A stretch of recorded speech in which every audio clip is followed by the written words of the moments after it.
fan. He says, It's "Sup, you on. play it?" Mm-hmm. We're apparently live. Nah, I We don't are know about Quick. We're apparently live. I gotta give a shout out to Neon Shinobi. I remember again. I saw that name before, Neon Shinobi. Hey, I want to welcome everybody to the RDX podcast, guys. Thank you so much for joining us. We got all the latest and greatest in topics.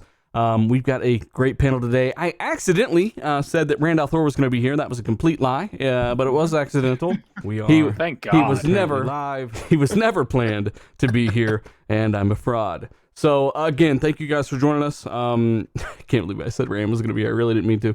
But yeah, great topics, man. Colt Eastwood. Get right into some introductions. We'll do some shout outs, and keep in mind, guys, if you're watching live, we got patron names up top and all that stuff. And of course, we'll keep improving this stuff as we go. But again, Colt, how you been, bro? Really good. It's a good day, and there's a whole bunch of stuff to talk about, and some of it's pretty fun. Yeah, it's good. Yeah, there's a lot of interesting things to talk about today, Zocker87. I mean, how have you been? Pretty good, huh? I've been pretty damn good, man. I played a bunch of games this week, actually, so I'm excited to talk about all this and all the news that's come out. Man, there's a lot. It's a lot of good stuff happening right now in the gaming world, and I'm excited to see the chat again. These guys are awesome. They're the best, actually. Yeah, they are. I also got to welcome D Batch. How you been, brother? I'm good, man. Excited. I've been playing a lot of games. It's the beginning of gaming season. COD is life. Let's just say that right now. We got some good topics to talk about today, and I'm excited. Yeah, we do. We've also got Jay Fonzarelli. Almost as good topics. How you been? Hey, man, I've been good. A lot of crying going on lately. What's going on? I mean, we're of course going to cover all the stuff. Yeah, that's we're going to cover some stuff going on. Yeah, a lot of whining out there. And, Yeah. I don't know. Something about PlayStation. I mean, fuck paying for a bottle of water, right? Just lick the tears up off the floor. Games going places, all that fun stuff. It's really weird, Fonz, because it's almost like this shit's been obvious as fuck for years, but we'll get into that. Hey, Tim Dog, brother, how have you been, sir? Thanks for joining us again. Good. Loving being here. A week closer to Xo19, so gonna have some good stuff coming up, and we got a lot of stuff to talk about this week. A little controversies or whatever you want to call it, and fanboy, fanboy implosions and stuff like that. But it's gonna be a good show. I mean, there's always one guy that's like, man, why do you cover the stuff that's going on in the community? Like, no offense, but that's because it's really interesting to hear what, all these different perspectives from people that somehow don't see a lot of this stuff coming, or as we've been talking about it for years. Most of you guys in the chat have known it's coming for years, and it finally hits and people's heads explode off of their bodies. So we find it amusing. It brings a little bit of that social side to the podcast, and we kind of give our take on it because we deal with it a lot. Thousands and thousands of people following you on Twitter. You see a lot of stuff, and it's hard not to talk about it. But at the end of the day, we will get into all that stuff, man. I also want to thank Guillermo Cavillo, the legend, who is also a brand new channel member. He did drop a super chat. He's here on time tonight, and I am trying to find this damn thing, but of course, Chrome has AIDS. Here it is. He says it's time. Shout out to the panel. Thank you so much, Guillermo. Underachiever has a super chat as well. Colt, if you want to read that after I do some shout outs, that would be absolutely fantastic. But let me start by giving some shout outs. We let some people file in, and we'll get into some really the first topic's a doozy. Friendly Combat, thank you, sir, so much. This is the shout out here, by the way. So again, least I can do. John Blue, Darth Chaos. We've got Nerdy Meathead. We got Prython, Vec Boss, Deviator X, Obi-Wan FTW, moderator of the channel, Tasteless Genie, Scout Trooper 74, Centurion 1347 of LegionOfGamer.com. Check that website out. Black, Real Dylan Nil, Suicide King. We've also got the Darge Knight, quite Dargy of him.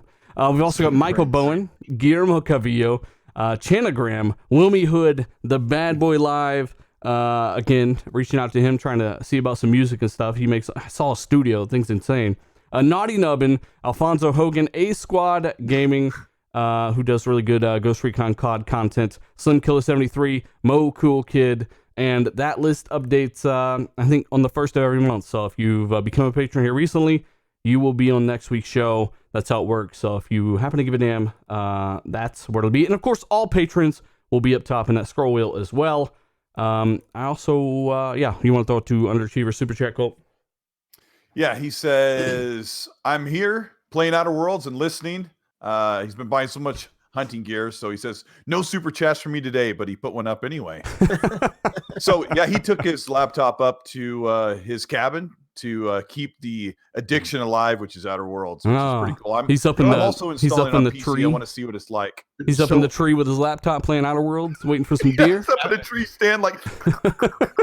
and look at that. He gave you the last of what's in his account. Right. $6.57. Man, So that's. He looks to his right. There's a deer up in a tree stand with playing it next to him. So I'm Colt, just watching Dealer shoot his own teammates and fucking. hey, ask Colt. Okay, it's very hard to tell people apart in this game. If you say otherwise, Myers got There's- fucked up. yeah. There's something wrong with that opening mission in the train yard. Like your teammates are all wearing gray army equipment, and so are the bad guys. And I'm like, that guy has a green name on him, so I won't shoot him today. I mean, I do. I mean, keep in mind, this is just like live gameplay, so there's probably worse that's gonna happen. Whatever, it is what it is. All right, unless I start letting these frauds in the chat start sending into gameplay, which is actually an idea I have. You're gonna have to tolerate stuff like this. I mean, I haven't played COD in how long, so I kind of just threw this together. I was sent a review copy of the game, and I have to cover it somehow. And they said the podcast would work, so I'll spend a little bit of time talking about this, and then maybe some issues people are having, but. Yeah, I mean, I'm kind of surprised by this game so far, but we'll get into that. Elemental PO starting it off pretty good with Super Chase says, good evening, gamers. Really loving the new dashboard update. Yeah, we're going to cover that, bro. We're actually going to talk about that as well. Might have been a good idea to have Rand here, actually, but he's not here, unfortunately. It's always a good idea to have Rand here. Yes, it is. I mean, I could ask Rand about any game or anything, and he'll know exactly what the fuck I'm talking about. But let's get into one game in particular. I'm going to start with Fonzarelli, because you've noted, I saw you on the ground licking the tears off the floor. Death Stranding, coming to PC. Yeah. And this is a good topic while we let some people file in. Of course, we got a lot of great topics today, but it has been confirmed to come to PC, as we said it was going to do. And now suddenly everyone's like, well, we've known this for years, even though they were in denial for years. So it's coming to PC summer 2020, which I think is a great thing. I said it on Twitter. Let me guess now, guys. By your own logic over the past several years, now this game is trash, huh? Because they always act like it's got to be exclusive or it sucks, right? Or it's worse in some way, when in fact it's the opposite. Flexibility is a good thing. IP is also owned by Sony, so people are spreading that bullshit. They don't know what they're talking about. So Sony do own the Death Stranding IP. That was actually reconfirmed by Colin Moriarty. This is common knowledge. Fonzarelli, what are you noticing out there? Here's the thing. I got inside information about a month or so ago, and that's why I started bad mouthing the game. Is because I heard it was going to PC. So that's the reason why I canceled my pre-order. Actually, really, the honest truth is, we all saw this coming. I mean, there was hints about this. They were saying Kojima's next game was going to go to PC too. And you had all these people out there that are deleting tweets, by the way, that were saying, no, it's not Death Stranding. That's for a future game that Kojima's going to make. That's the game going to PC. And it's like, guys, come on, man. This is obviously going. We saw this. We talked about this before. But yeah, you got a lot of guys out there deleting tweets or just trying to, scrub out their last 6 months on the internet to try to save themselves. And didn't some people lock their accounts down to do? I mean, these tweets aren't going to get you banned off Twitter. By the way, it's not like you're getting banned off Twitter for eating a bowl of L's here. And who cares at the end of the day? Like, I don't understand. Like, more people get to play the game. Great, fantastic. That's cool for those people on PC that want to play this game. I personally don't care about the game, but hey, I know a lot of people do out there. Now more people get to play it. And you know what? As far as I can see, and as far as I know, as a PlayStation owner, if I wanted to play it, I could still play it on PlayStation. It's not a big deal. Mm-hmm. Hey, I got to give a shout out to Mr. Boomstick, Double Barrel XL. I was on a show here recently. Boom. Neverland. Yes, Neverland. Hi, Neverland. We're a little bit more cozy than we used to be. We've also got Buzzy for you too, a little troll, always trolling the comments. Thank you for joining us. Ermi, Lethal Papa, Gamer by Choice, Eternal Shadai, Elemental PO. We've also got Young Raz 04. Thanks so much for being a member, brother. We've also got Lone Star and of course Van City 92. Try to shout out some of you guys in the comments here and there. I know it kind of breaks the pace, but that's how we do it. So, I mean, Colt, you've again, man, it's hard not to talk about this. on Twitter. It's insane. If you're not on Twitter, you might not understand. There's a lot of people that aren't. But If you're not again, on Twitter, you're probably pretty lucky. yeah, you're probably actually you're fucking lucky. Stay off there. So I mean, what are you seeing from this? The weird thing is that, I mean, they're the extreme people that are saying they're canceling pre-orders or that they're mad. But the weird thing is like, why be bothered at all that this is going to PC? I've been told for 2 or 3 years that PlayStation gamers have an Xbox One X killing PC. So I don't hear anyone saying, you know what, I'm going to hold off and play this thing at 60 frames on my PC. You know, I think a good game, you're just going to go ahead and jump into it, play it as soon as possible. I think most of the people are going to play it on the PS4, and maybe they'll dabble on PC. Maybe, who knows how the game's going to turn out. That's a whole other topic too, isn't it, Dealer? It's like 5 topics, yeah. I know a couple people that are going to be playing it on PC. I've already had friends that don't really enjoy playing on PlayStation at all. And so they've told me, they're like, I have that death game. And I'm like, Stranding? They're like, yeah, it's coming to PC later. I'm just going to get it there. And I'm like, okay, cool. It's like, enjoy the game. And guess what? Like, Kojima and Sony want you to do that. Yep, they do. That's They want you to do that. Just like they're playing, right? A lot of my friends are playing Outer Worlds on PC. I look, they're stuck on it. Like, I just see them playing that. And I'm like, how do you like it? They're like, dude, this game's amazing. And it's like, yeah, because they're getting to play it on Game Pass or whatever on PC through Blizzard or whatever they want to play through. They get to play it. Now, the big thing about this, to me, is that this PC thing, it's just the tea leaves, right? We've talked about it. Like, these games are going to come to PC at sooner or later. God of War, you can play right now on PC through streaming. You can. Same with Uncharted. It's just happening. And if you guys look at the news that happened earlier, EA is bringing their games back on Steam. Interesting. They're putting the Jedi Fallen Order on Steam. Same with Apex later. Same with a bunch of all their other games, because you know what?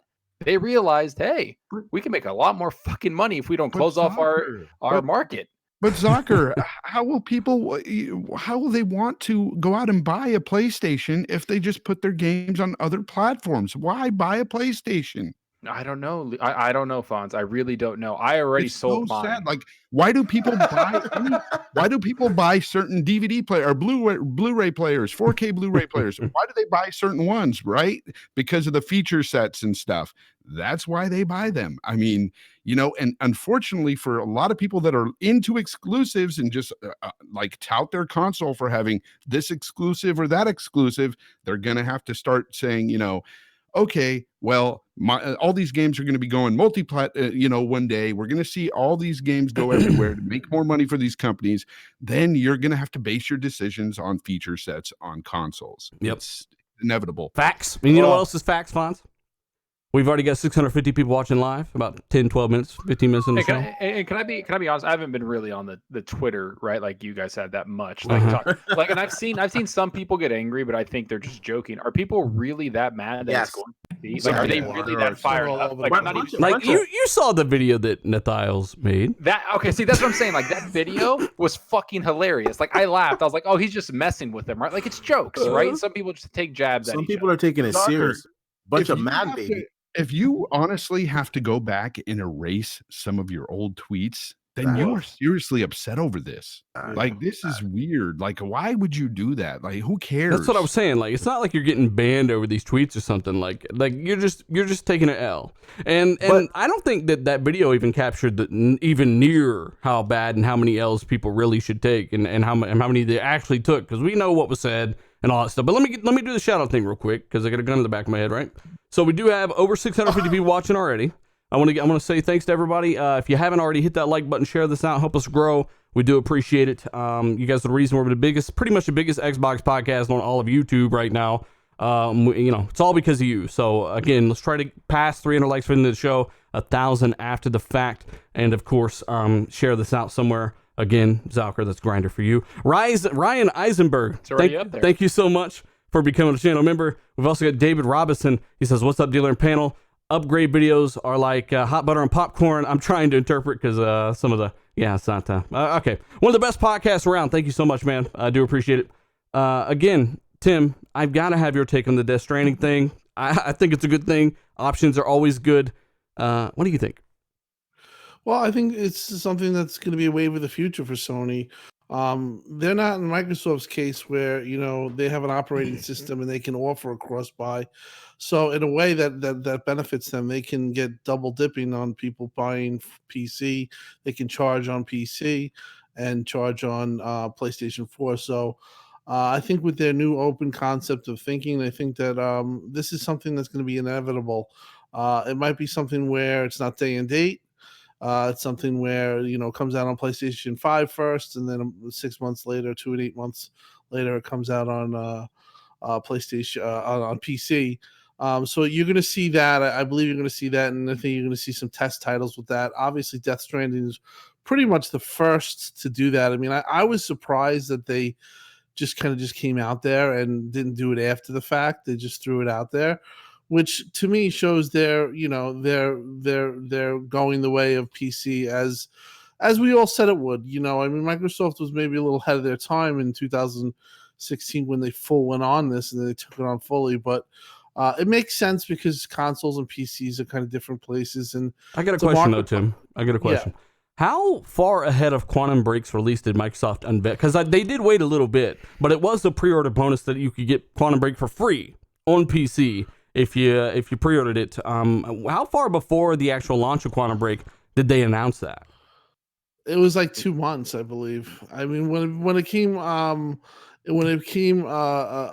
that it was going to go to PC, if you remember the tweet that Phil made to somebody in the community that was saying they were going to cancel the pre-order, that was about 2 months before release. Before that, they were told that it wasn't, we were told that it wasn't going to PC. It was lauded as an Xbox One exclusive.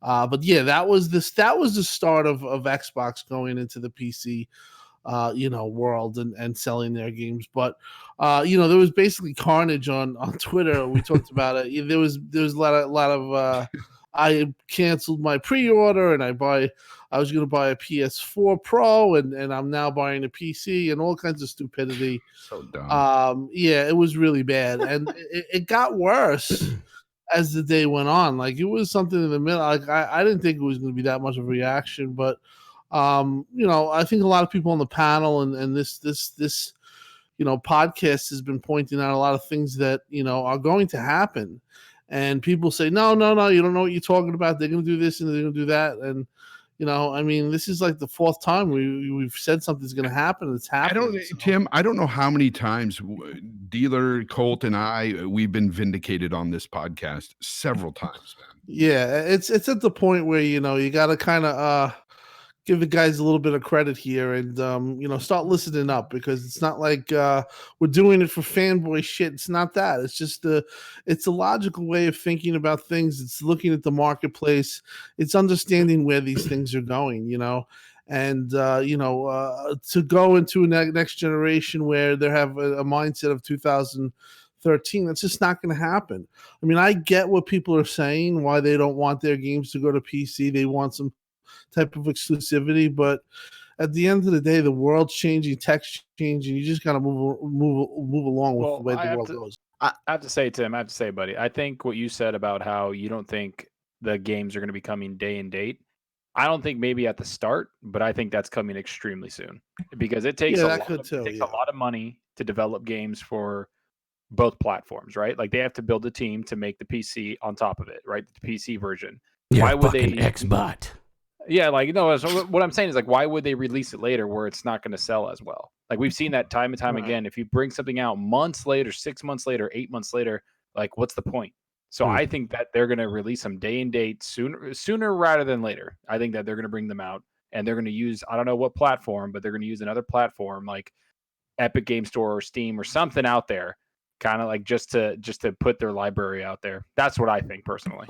Right, or they could have their own PC launcher. Yeah, they'll have their own PC. D-Batch, I want your take on this. Yeah, they're gonna have their own PC first, but the writing's on the wall. I'm watching all these man babies canceling their pre-orders because someone else can play the game. Isn't that crazy? Isn't that like broken logic? Let me read something but that Underachiever just said. He said, half the reason these people are screaming about Death Stranding going to PC is nothing more that they've backed themselves into a corner dunking on Xbox for doing it nonstop. True. Exactly. They did it to themselves. It's because they can't take the L. They can't eat that crow. Like, they did it to themselves. We told them time and time again that this was coming. Now, we find out that this IP is owned by Sony. So Sony themselves are putting it on PC. They've already published games on PC this year. Yeah, we've already seen that. We've already seen that with what Heavy Rain or the Quantum Dream, Quantum Dream. Detroit Become Human. Why did Sony go to Microsoft to get the Azure servers? Like for what? If they're not going to put their games day and date on that service, it's coming. It's coming. And I don't know. It's just crazy to see people react like that. And like, if you really want to take a deep look into it, it's still going to be a console exclusive because unless you have a PC, you can only play it on the PlayStation 4. And give them the D-batch. Give them the D-batch, D-batch. and the same going with the Xbox going forward, the next generation. You're either going to play it on Xbox or you're going to play it on PC. You won't be able to play it on the PlayStation 4 or vice versa. Like, relax. I'm canceling my Star Wars pre-order because I can play it somewhere else. Yeah, yep, me too. Me too. I can play it on Steam, and I'm not with it. Trash. You know what? The logic is broken. It's flawed. We've told you guys for a couple years now. For those that are still in this camp where something's got to be exclusive, for you to own it and vindicate your plastic purchase, that's bullshit. Play where you want to play. It's all about your friends first. For me, ecosystem. You like trophies or achievements, online, etc.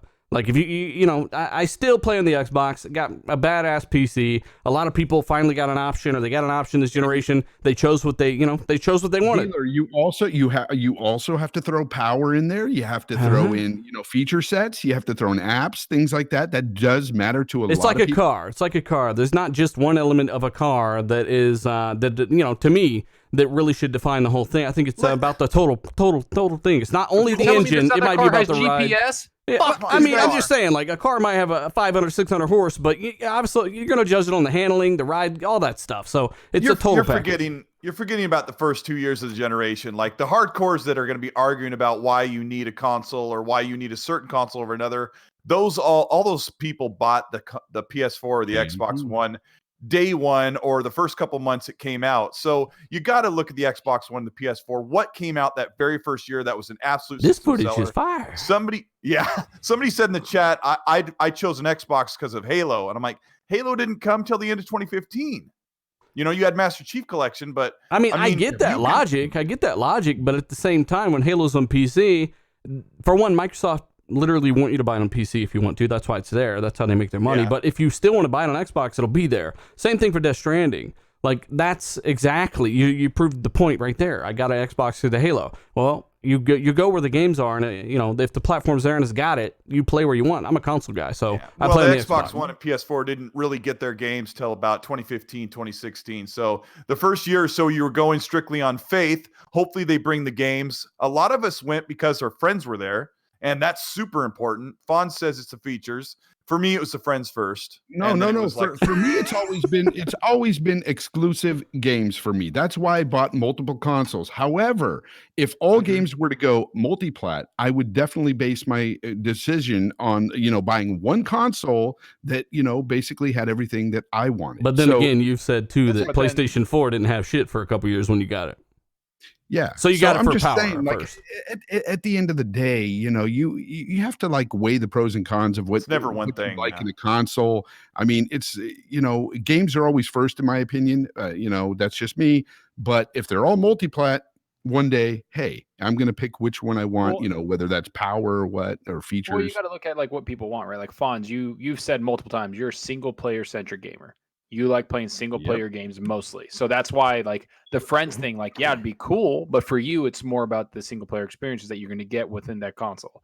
For me, it's always 100% friends, playing with my friends, co-op game 1,000 times over any other game that I can play. Let me read this real quick because I've been sitting on it for a minute. Onslaught says, how about that moderate warfare? Yes. How about that moderate warfare? Elemental PO, of course, says cross-buy across PC and console. Would have been great for something like Death Stranding. PC was ahead of the game. Game Pass does make, the trade. It is. I don't know. Game Pass on PC is a great thing, and if they can scale it properly and keep all these titles relevant, it'll be interesting to see how long they can keep Play Anywhere going.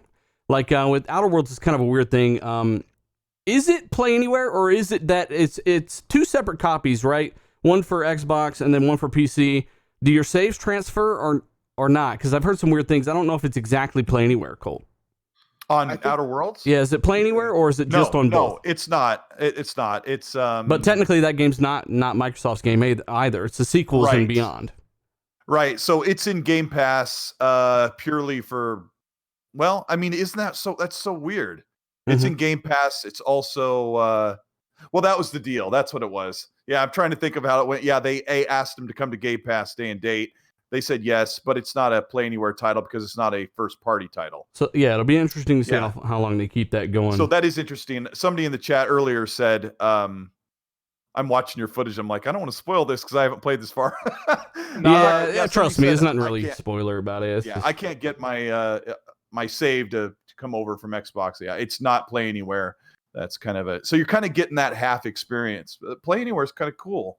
Can I? A long time ago, I just looked at it like, oh, I'm getting a second copy in case I do want to play on PC. And then I ended up getting a PC later and ended up taking advantage of some of that. It's hopefully that just becomes a bigger deal.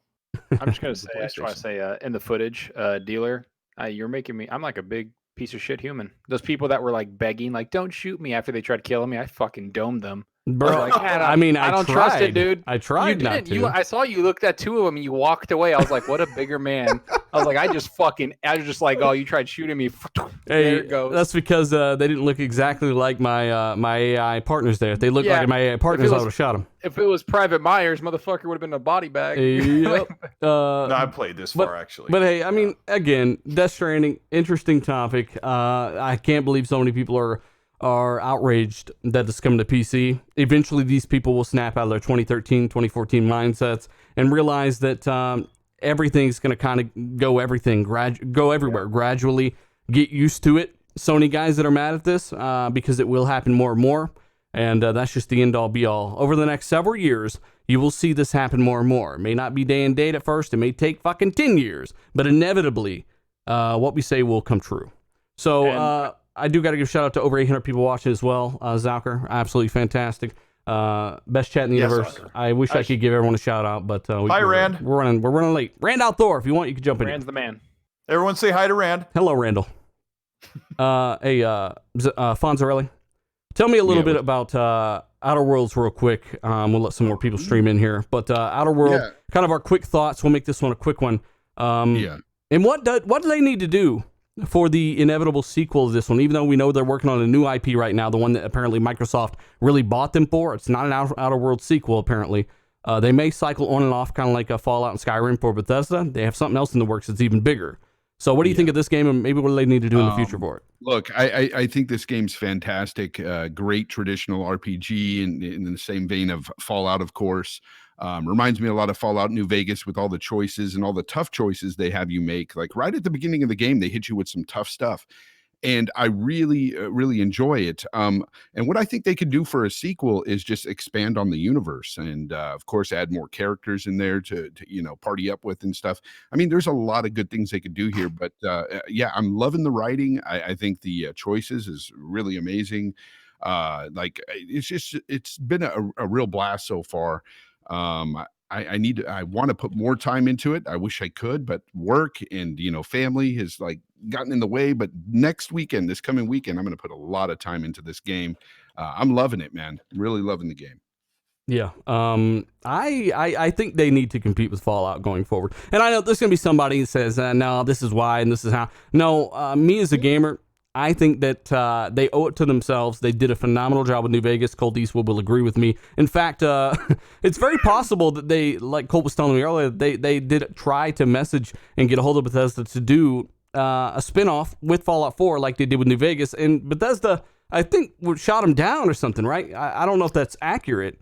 But I'm pretty sure if Rand was here, he'd be able to back me up on that. But I'm pretty sure they asked for permission to do a spinoff, like you said, from Fallout 4, like they did with New Vegas from 3, and Bethesda straight up told them no. And I probably because Bethesda has bigger things than to let, as horrible as it sounds, to let a studio like Obsidian show them up on their own because title. I hear so many people talk about how New Vegas is the best Fallout game, right? And while some might not agree, that's fine. I'm just saying that.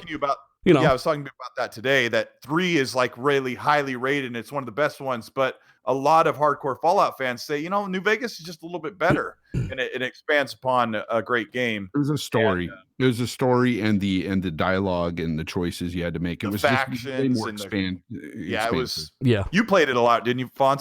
Yeah. I think I beat it like 3 or 4 times. I just couldn't stop playing it like over a 5-year period. I just kept playing it over and over. The point is, I think they owe it to themselves to compete with Fallout. I think the Outer Worlds 2 needs to expand more and compete with it, because I think they can. I really think they can. And with Outer Worlds 1, I think the one way they really destroyed Bethesda, their most recent titles with Fallout 4, is the dialogue and the potential outcomes of those conversations and things you can learn. It's so much more in depth than Fallout 4 was, and I think the characters are better, like you said, and the way that you react with them is better. But Dealer and I are in agreement that Outer Worlds is kind of like a half version of Fallout 4, and I know people don't always love 4. Yeah, I love Fallout 4. I still think it's an excellent game, and Outer Worlds is cool. The world of Fallout 4 is much bigger, but I think when you look at the dialogue choice and everything, it sucks in comparison. I'm sorry. Yeah, that part does. Yeah. I gotta give a shout out to CAG real quick. CAG, new channel member, man. Thanks for doing what you do, brother. Go ahead, Fonz. Yeah, the Geeky Nerd, he brought up that for the sequel they should add HDR, and I agree 100%. Yes. They need to add HDR to this one, goddammit. I think they'll add it to this one post. It needs it. It would be awesome. I was actually shocked that there was no HDR. It's so colorful. It's vibrant, and with HDR, that game would just pop, man. Yeah, mine is really crunched. Like the darks are really harsh, and the lights are just, I don't know. I just don't. It does need HDR, and I'm trying to get into HDR with this new TV, and this was the game I was excited to have its maiden voyage on. I think that's why, though. You're used to, maybe you've seen some HDR and then you play that game, it's flat compared to the HDR stuff. So just to confirm with people in the chat, it does not have HDR currently. No, it doesn't. No, it doesn't. But I have to say that this game, I'm a Elder Scrolls fan more than a Fallout fan. I don't really like Fallout. I just get bored. But this game, I don't know what it is. Like, it's the charm, it's the writing, it's something about it that just keeps me playing. And I'm already, I think, 9 or 10 hours into the game, and I just really enjoy it. I went to the, after you leave kind of that first area, there's a big place where you can learn a lot of stuff, get a lot of missions. I literally talked to every NPC I could, and just found out everything about the history, who gets along with who and everything. And I'm just sitting there like, this is fucking cool. And you can do a lot of things and this is just the first area, right? I did some things that Dealer and Colt didn't do. I was like, I got this one gun. And they were like, how'd you get that? I was like, I ran into a big ass nest of beasts and killed them. And then there was like a dead alien dude there, and I took his gun. And it's like little stuff like that. Like, we haven't had a game like this, Soccer. But did you meet the transvestite cyborg though? I mean, I don't think you ran into him. I did. His name was Dealer. Oh, it was great. They put me in the game finally. Been begging for years. They did. Yeah, but I just think it's great to see Obsidian and Xbox have something like this under their belt. Yeah. It's a win for Xbox. Dealer, do you think you'd ever be in a game like Jeff Keighley is? As long as I'm a hologram flying out of someone's asshole, I don't care what game it is. I'm good. And Death Stranding 2, make me one of the babies, right? Just inject my voiceover from my parody video. What do you want? And as for Outer World 2, they need to up the production. I think they need to put a lot more into it, because this game wasn't it considered like a AA? Like, they didn't get the budget of a AAA for this one, and they still were able to make it. It's basically like a Kickstarter. So can you imagine the funding of Xbox or Microsoft giving them money, because this is well reviewed, it's a new IP, and it could turn into something big. Right, it's already turned into something big. It's massive in the RPG community. It's going to be a hit. Part 2, when that comes out, it's going to sell huge. Hey, Ashtray says, shout out to the smoke detector. Yeah. What do you think, smoke detector? Because I heard a lot of people talking about how this is sabotaging, Game Pass is sabotaging the sales, and how they'd be stupid not to have a sequel on PlayStation where 75% of the people, 78% of the people have purchased it. And you gotta stop there though, Tim, because this is the funny thing. Is because people made the assumption that it's doing this or that, and then they pull up some UK charts information, right? And I'm like, okay, it's like 70% PlayStation, 20% whatever over there, right? Because of this or that or Game Pass.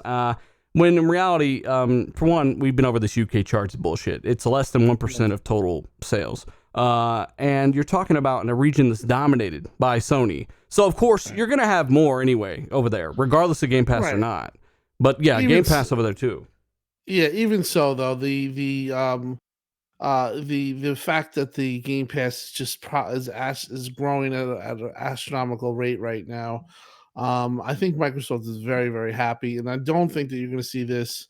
I think this is a new IP moving forward that Xbox is going to just have on their Xbox platform, which is something that many people have asked for. We wanted new IPs, and even though this one isn't fully exclusive or console exclusive, this is now a moving forward. This is an exclusive to Xbox, so this is a huge win.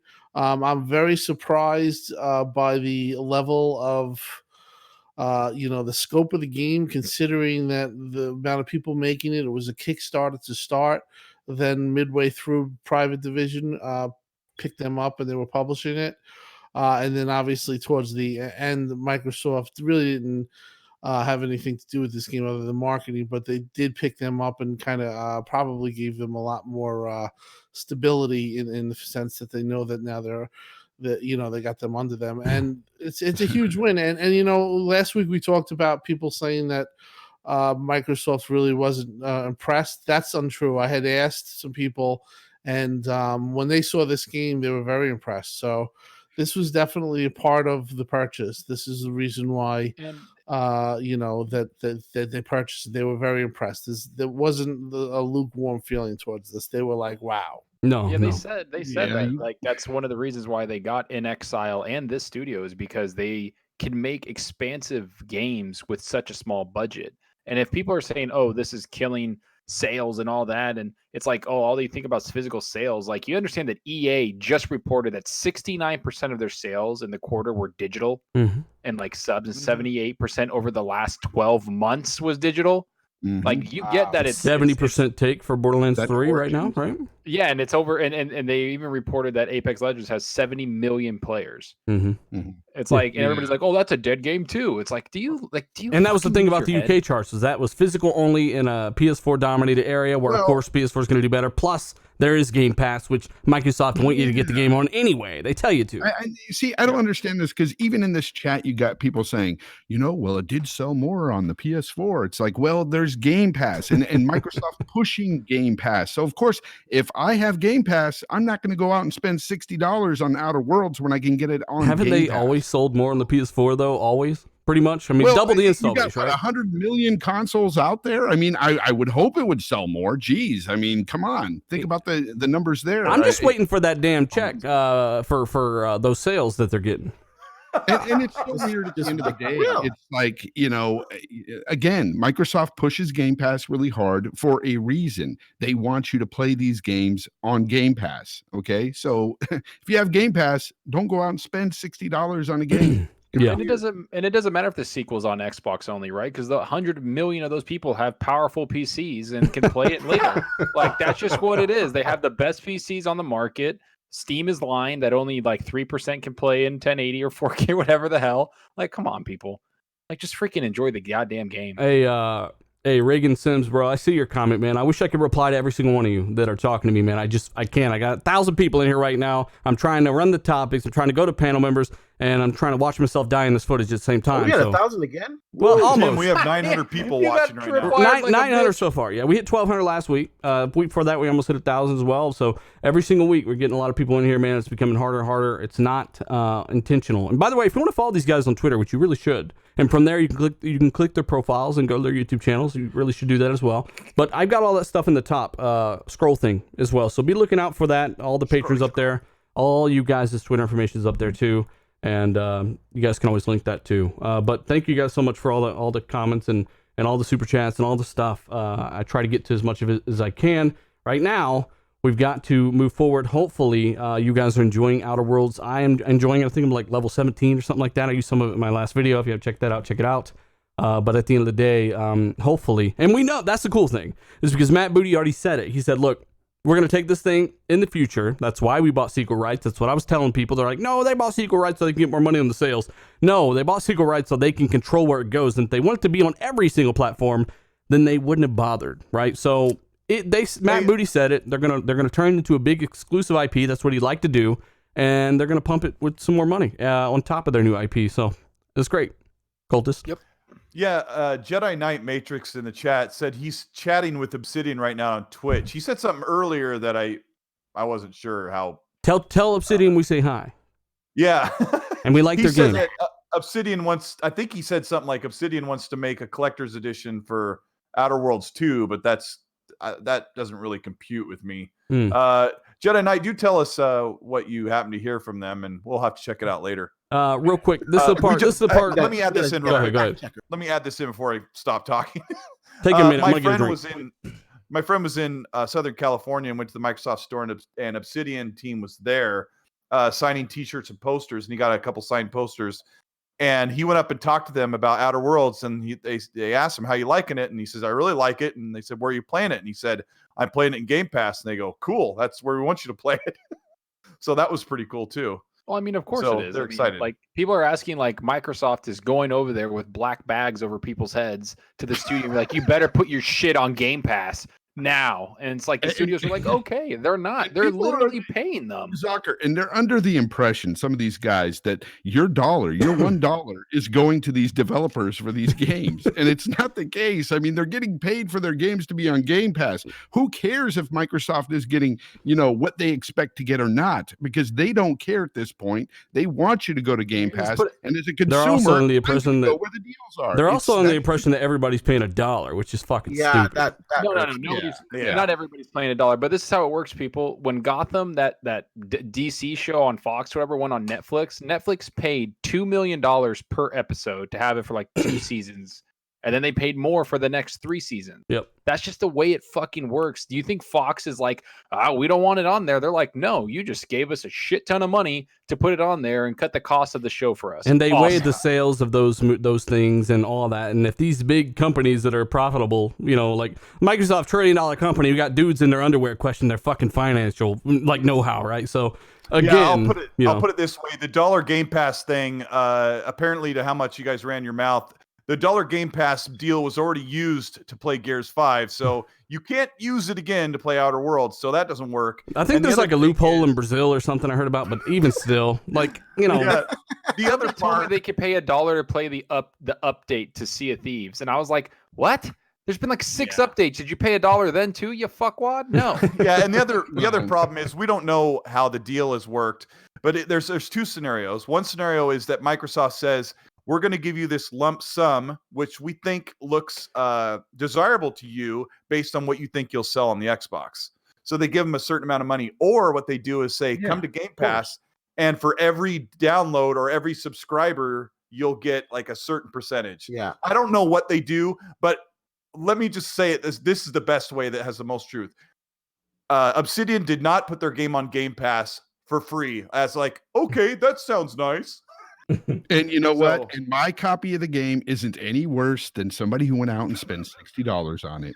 If you know that you don't own the damn game, which people are confused about, Xbox right? One X. I mean, depending on I think that at the end of the day, it's all about choice. I said it in my last video. You got guys that are worried about what you're buying. Motherfuckers ain't even paid their water bill yet. So at the end of the day, do what you want to do and let those guys decide. Microsoft say that they'd rather put games in Game Pass. They're not worried about it. So do it or don't. Same thing for Netflix. If you feel that bad about it, Disney Plus, all that stuff. Don't do it. And that's what I said last show too, is these same people that are complaining about this are the same people that get in on Hulu trials, Netflix trials, do all that shit. But they're so concerned with Xbox all the time when these same frauds would do the same thing on PlayStation if PS Now had day and date games. And 2, here's another big one, Fonz. I also mentioned this in my last video. PlayStation Now gets more of these games from developers than Xbox Game Pass does. Nobody brings up PlayStation Now. No. Right? Or are you only concerned about brand new games, right? So, I mean, what is it? Or as Lando Telfer in the chat says, Obsidian's is splitting that $1 between the whole dev team. All right, you each get 3/4 of a cent. Ketchup. Oh my god, it's just hilarious. once have a great chat. PlayStation Now gets that day and date, I'm definitely going all PlayStation Now, just the same as I'm going all Game Pass. Straight up. Me too, man. That's what the option's there for. And I've, as I said many times before, Microsoft is happy with you subscribed as much as you buying the game. Now, I sent Dealer a DM, and it's a breakdown. When you get a shot, read that about. I mean, go ahead. I don't. Well, no, it's just to break down how like the math is pretty straightforward. If you have 30 million Xbox Game Pass subscribers averaging $10 a month, that's 300 million in revenue per month. That's 3.6 billion a year in gaming revenue. And the 30 million is kind of, I don't know what you went to 30. Well, let's just say that they're just breaking down. Easy math. That's the 3.6 year in gaming revenue, which would make Xbox Game Pass alone a top 10 gaming company in revenue.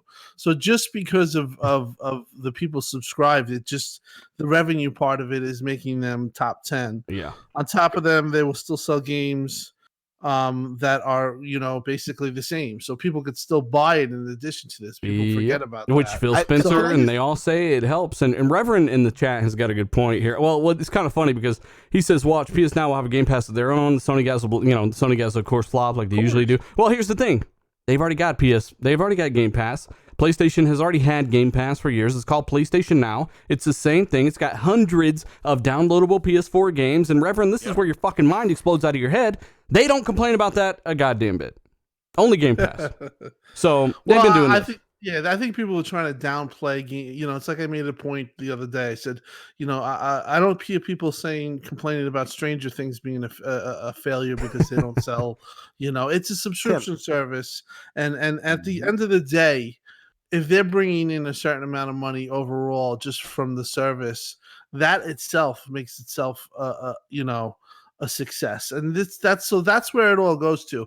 The amount of people that they've seen in the last 2 months join the service have them very, very, very happy. So Microsoft isn't saying or isn't worried that these games are now being purchased more physically or whatever on PlayStation 4, because there is another piece to the puzzle now, and Game Pass is definitely a part of that. And when people start to realize that, then we can move forward. But right now we have people saying, "Oh, it doesn't sell. It's $1 for 3 years." Okay, here's the thing, though, Tim. People have to, and this is where it ends. This is absolutely. There's nothing else after this.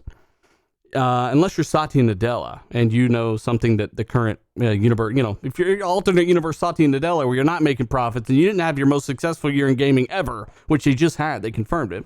The only thing you as a consumer should worry about is what am I getting for my dollar? Literally, right? Yeah. Or my $10 a month. In Netflix's case, you subscribe because it's an easy $10 L to swallow. Whether you use it or not, it's $10. Look, it's got hundreds of shows, and if I need it, it's there. They want you to do the same thing with Game Pass, and it's a phenomenal value, provided that just like with Netflix, that you don't own everything on the service, right? $10 fee for a reason. So think about how you benefit, not X or Y with money and all the shit that you know nothing about. Yeah. See, exactly. Stop trying to break the go on to you. I'm sorry. No, I just want to say real quick, man. Like, next generation, both of the systems are going to be doing this. But what if PlayStation and Xbox offered you, say, $12 a month? The online service is bundled with PS Now with Game Pass. How many Xbox Live members do we have on Xbox right now, Tim? Active members. Well, they say the last they stopped doing that, but the last was like 60 million of Xbox Live. 60 million, right? Yeah. Okay, so say for $12 they offered the online Game Pass. Is it not fair to say at least half of it would subscribe to that service because it'd be a great value? Yeah, I've brought that up too. I think that at this point, I think Microsoft's to just offer one bundled service and just freaking. I would make the multiplayer free.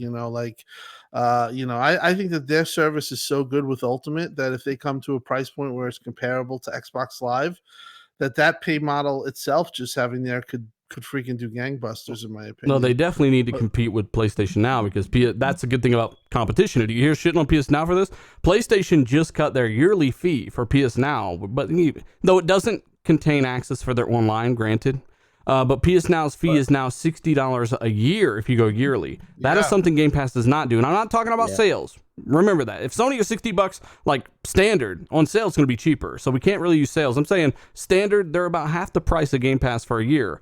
And that's very good. And Xbox need to compete. And I want to ask you guys and like the audience a question. If PlayStation was doing for $10 a month, PlayStation Now service, and you get all the exclusives day and date, do you think most gamers would sign up for that? And if most gamers signed up for that, how much fucking money would they be making a month? Think about it. I'd sign up in a heartbeat.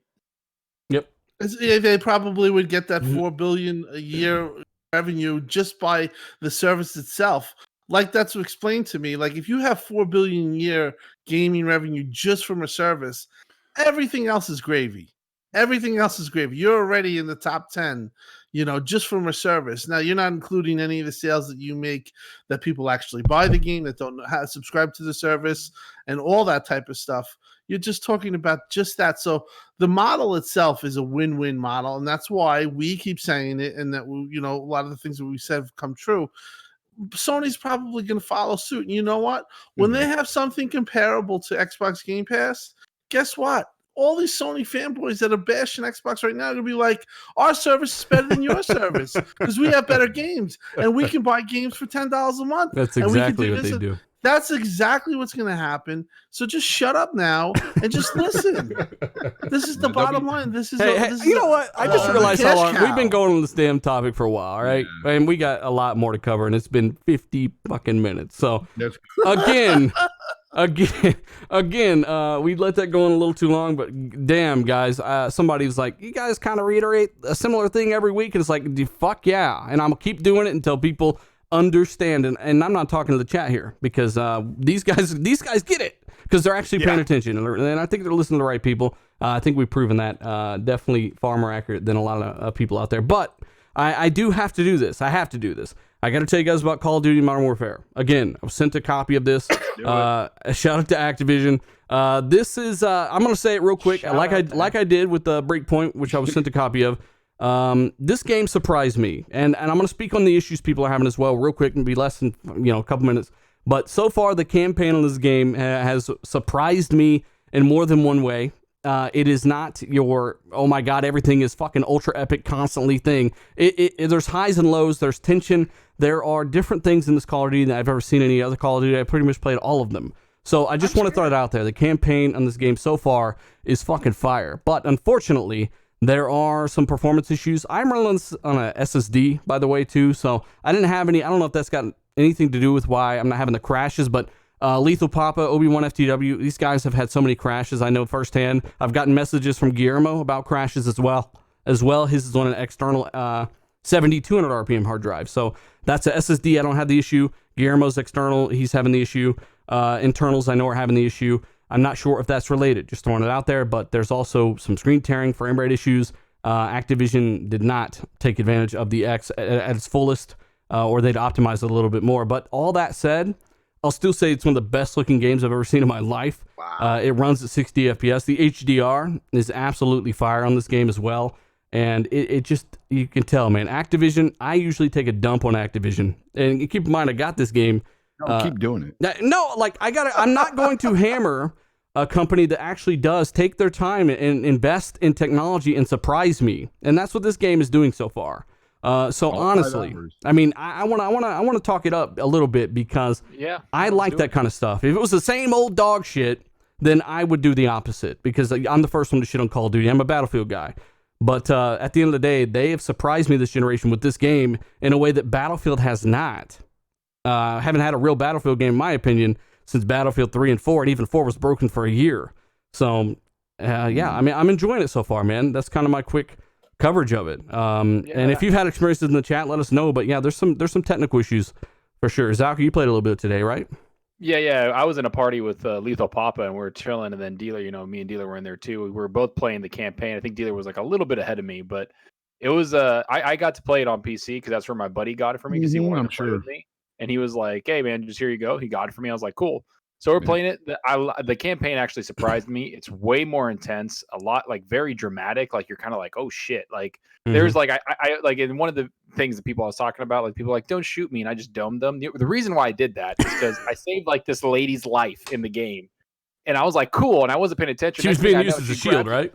She grabbed a shotgun and then she fucking blew my face off. I was like, "What a bitch!" Like, it's like you just saved your life. Ungrateful. And so, like, yeah, but it's a really good game. The 2v2, like, there's a 2v2 in the multiplayer that is awesome, and they have different. It's like unique maps for it. I have a lot of fun with that. It's extremely like hardcore, it's sweaty, right? I enjoy the game a lot. It's actually really good. It's a really good COD game. It's probably the best one I've played since World War II because I really enjoyed that one. Campaign wise and everything wise, and yeah, I recommend people play this. Like the campaign, especially the campaign's intense, guys. Well, now like, that Zalker's review is over, you know, no, I know Zalker. Zalker was impressed by it. I enjoyed hearing his thoughts on it because I asked him to boot it up so someone else could give their take on it, man. So I'm glad you got into it a little bit too. But yeah, we have a super chat that's kind of concerning. Stop 6 Doc says that his copy broke his Xbox and he doesn't want to buy another. That is insane. And I would that if that's the case, bro, that's crazy to me. He says that he hasn't played it because it broke his X and he doesn't want to buy another one. Did Price come in and like boot it? That's a report by some people. Holy shit, dude. Well, if I'd have known that, I wouldn't have fucking booted that shit up. Call of Duty shows us terrible gameplay. You know, that's why it's time to poo on Activision again. Well, fine. You got diarrhea or something. You're always trying to poop on people. This is the best COD ever. Period. End of story, man. The graphics are intense. They finally overhauled the engine. What everyone's playing on, D? It's been the same COD Duty every year. He on PC. Playing on? They overhauled the what does it matter engine. It's so realistic looking. The HDR in this game, straight up, it's good. Is the best HDR I've ever seen in my life in any game. I don't know about that. I'm telling you straight up, man. There's no better HDR. I got to give it to Sea of Thieves. Even to this day, you guys know I'm not a fan of the game. It's not better than Sea of Thieves. Is not You've only seen the menu, D-Batch. I'm sorry. Sea of Thieves HDR is amazing. And the story is intense. The characters, the modeling, like, oh man, the game is sick. Yeah, it's the best COD in years, and crossplay is like the cherry on top. I'm impressed with this year's game, and you know what? I think people should give credit where credit is due. They turned it around. Let's hope they can stay on this path. But it's the best COD I've ever played in my life, straight up. Well, what I'll say, and we'll kind of wrap this up. But since I was given this copy, I'm going to basically be giving away, buying a copy for like patrons for the giveaway upcoming. So I'll probably post that after the show, and I'll announce the winner on Patreon here in a couple days or before the next RDX. Just comment on that post, guys. Some of you guys missed out on that, and I do give away the games every month on there. So just keep in mind, I'll be giving away a copy of Call of Duty for sure. And who knows, if sometimes I give away 2 because you guys do such a great job of supporting the patron. I give away 2 or 3 games sometimes. So just stay in tune there on the site. Philly Eagle says, keep it going, 3-hour podcast. No, sir, ass cheeks falling asleep. Guillermo Cavillo says, read supposedly that playing Modern Warfare while not being in party chat helps the crowd. You know, that's not outlandish because Battlefield 1, when it got X'd enhanced, when you were in a party chat, the frame rate was 45 frames per second. You could leave party chat in real time and the frame rate would lock pretty much at 60 FPS, which is odd. That's crazy. J Long says, just joined. Did you talk about Death Stranding? Yes, we did, J Long. But the best part is that it'll be there after the fact, man. If you want to boot the show back up and catch it from that point forward, you can. So thanks for joining us, J Long. Glad to see you in the chat, as always. S. Viderman also says, can we all take a moment of silence for the murder deal I did on Twitter? Come on. None of that. You're being messy. We can't be talking about the drama stuff, but yeah, I did have to correct. Stop leaving your bodies left behind, bro. I look back and I saw it being dragged off into an alley, so I didn't pay attention to it. But basic facts. It wasn't like a personal thing where it's like let's kill somebody or anything. But it was I just needed to correct some bullshit because people don't think and they put their opinions out there as facts. I at least try to state that it's an opinion when I am being opinionated about something. But let's move forward. Yeah, I think he's talking about the sales of Outer Worlds thing. Zalker, real quick, and by the way, we do got to give a shout out to almost 1,000 people watching this live, guys. Hit that like button. Let's try to blow past 400 likes for the end of the show, 1,000 after the fact. Share this out for us. It really helps more than you know.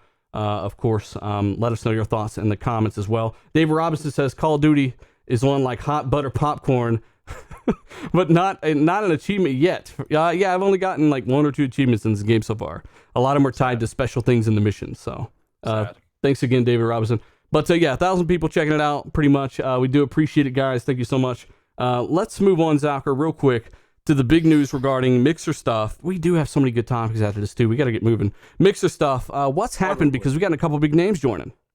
Yeah, probably the biggest name in streaming, Shroud, joined. I know people love Ninja and all that, and he's done a lot for gaming and streaming wise, but Shroud joined, and I honestly never thought this was going to ever happen. That's one of the people who are like, "You think Shroud's going to Mixer?" I was like, "Nope, I don't."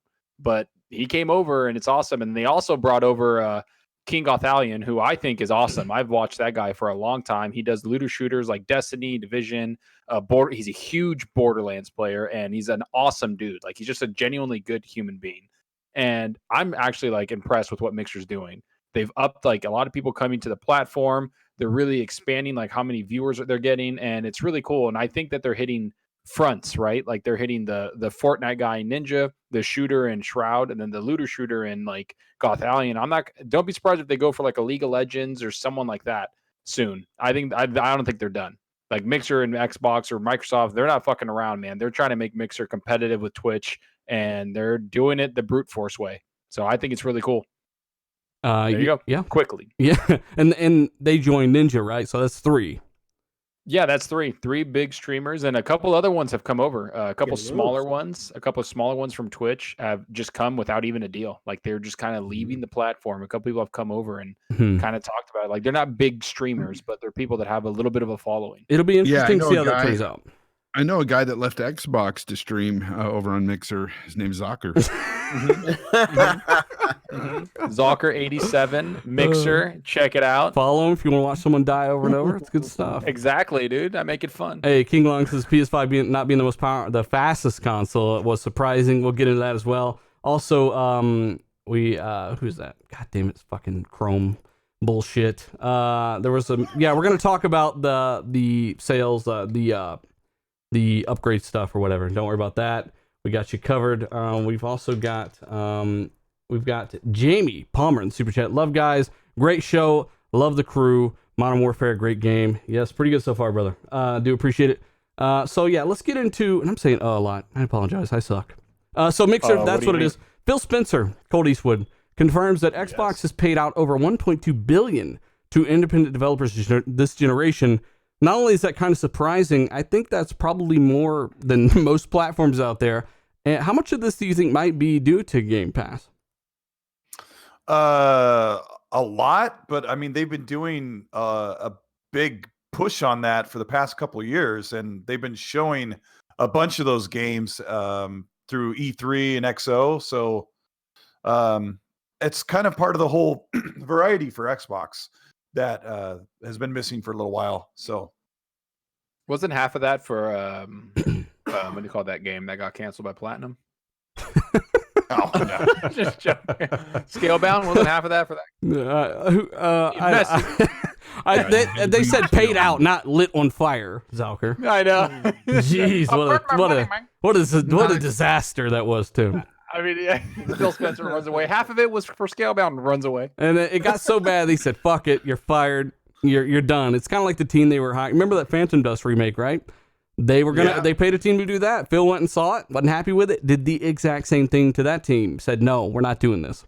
You guys are not living up to some of the quality things there. And before people say Platinum is nothing but quality, you might want to look again because they got a ton of games that did not review well. So it's weird. They made 8 games, Zalker, in that 4-year period they were working on Scalebound. They made and released 8 titles in that period while accepting funding for Scalebound, while missing deadline after deadline for Scalebound. Yep. I wonder where they got the funding for those 8 games. I don't know.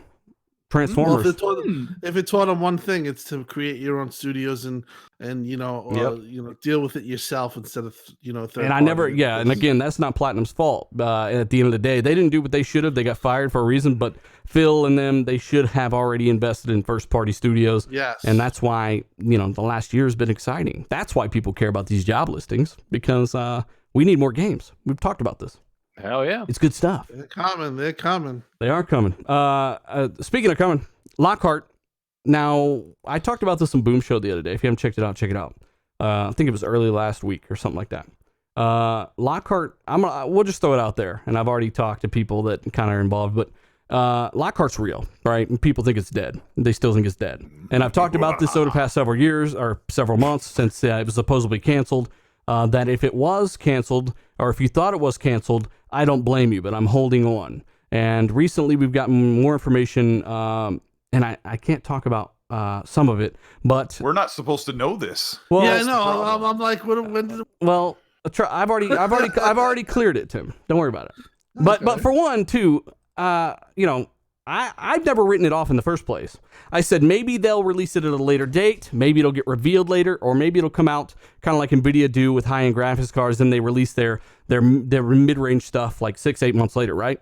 And it turns out that, since in the last couple of weeks or so, since we've known about this, or since I've known about this, I think that you'll probably hear about Lockhart kind of soon. And that was something else I heard, that you could hear about it soon. And at the very latest, you'll hear about it in the next, I would imagine they wouldn't hold on to this for another 6 months. They need to let people know what their options are. And again, people don't think Lockhart's real. There are people out there that never thought it was real. There's a reason I've been so persistent on it. There's a reason Tim knows for a fact that it's real. And we, again, we've kind of proven this over and over. So dealer, this is still on then. Yeah, Lockhart's still a thing. And you know what? It would make sense. Maybe the Lockhart is more. They could build a Lockhart basically out of an Xbox One X, honestly, because the Xbox One X is still a really great system. The only thing that really holds it back is the CPU.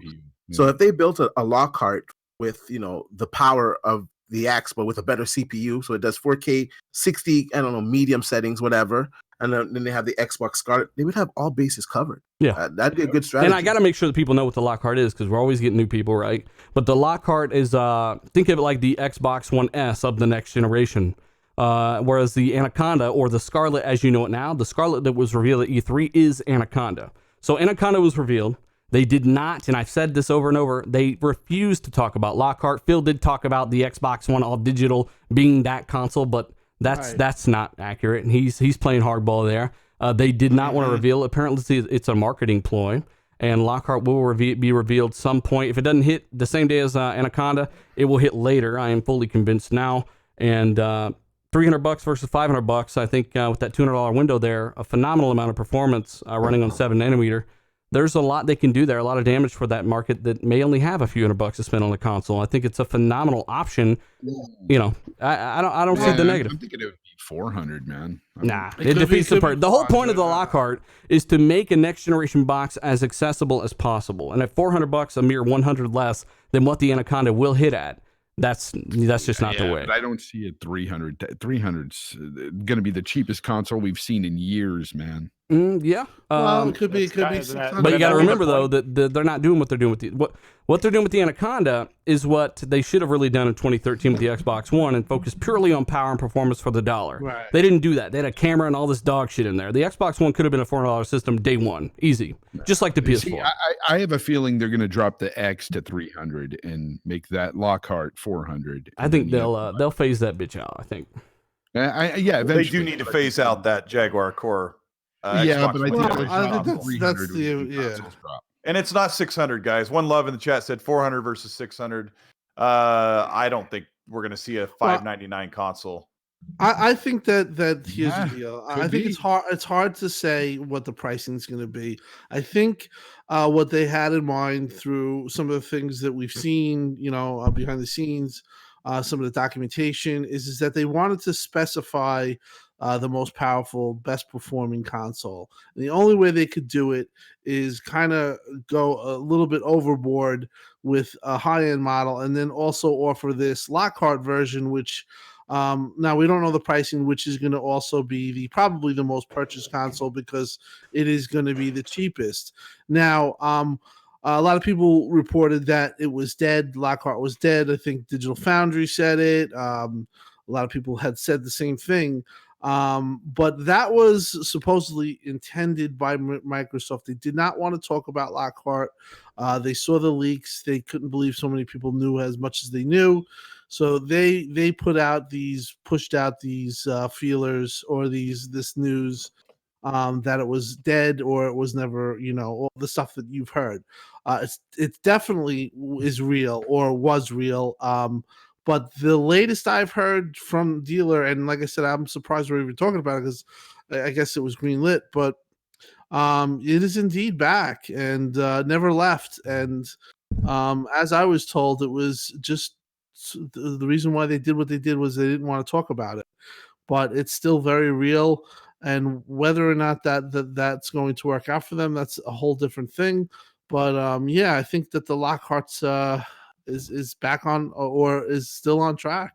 Well, we'll see. We'll see if it happens, right? Like if it is on track, then it's on track. That's awesome. But I think strategy wise, if they do have basically both consoles come out, like it makes sense if it is going to be 300, like dealer's saying, because you hit that mass market at 300. Now, Johnny says that I said it was off the table. Sir, I do not recall that. In fact, the last time I talked about it in the video, I continued to talk about how they could release it at a later date, just like NVIDIA do with other graphics cards. Never ever claimed that it was off the table, sir. But I honestly think that I think that the only reason why they're going to come out with something like that is if the Scarlett was going to be too expensive for a lot of gamers, and I have a feeling that this might push. Well, 500 is too expensive for a lot of gamers. 500 is. $550, $600 range for the Scarlett, and you might get a $400 Lockhart. I'm telling you, I think this is. I'm with Grounded. I'm with Grounded there. I think that could possibly be real. But like I said, if they did, it's a two thing. So if they do that and they have a 600 and 400, that's somewhat of a good position for them, but it's not really that great because of the high end. But if they do hit 500 and Sony went all out and they just build a monster themselves, but they do not have a Lockhart,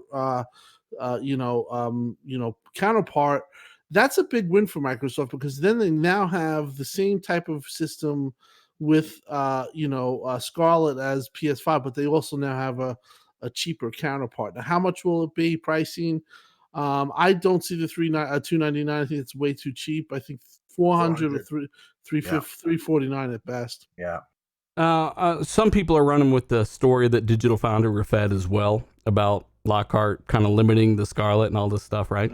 That was put out. That was put out by Microsoft. Yeah. I mean, people don't understand too. And there was a massive misinformation campaign right before E3.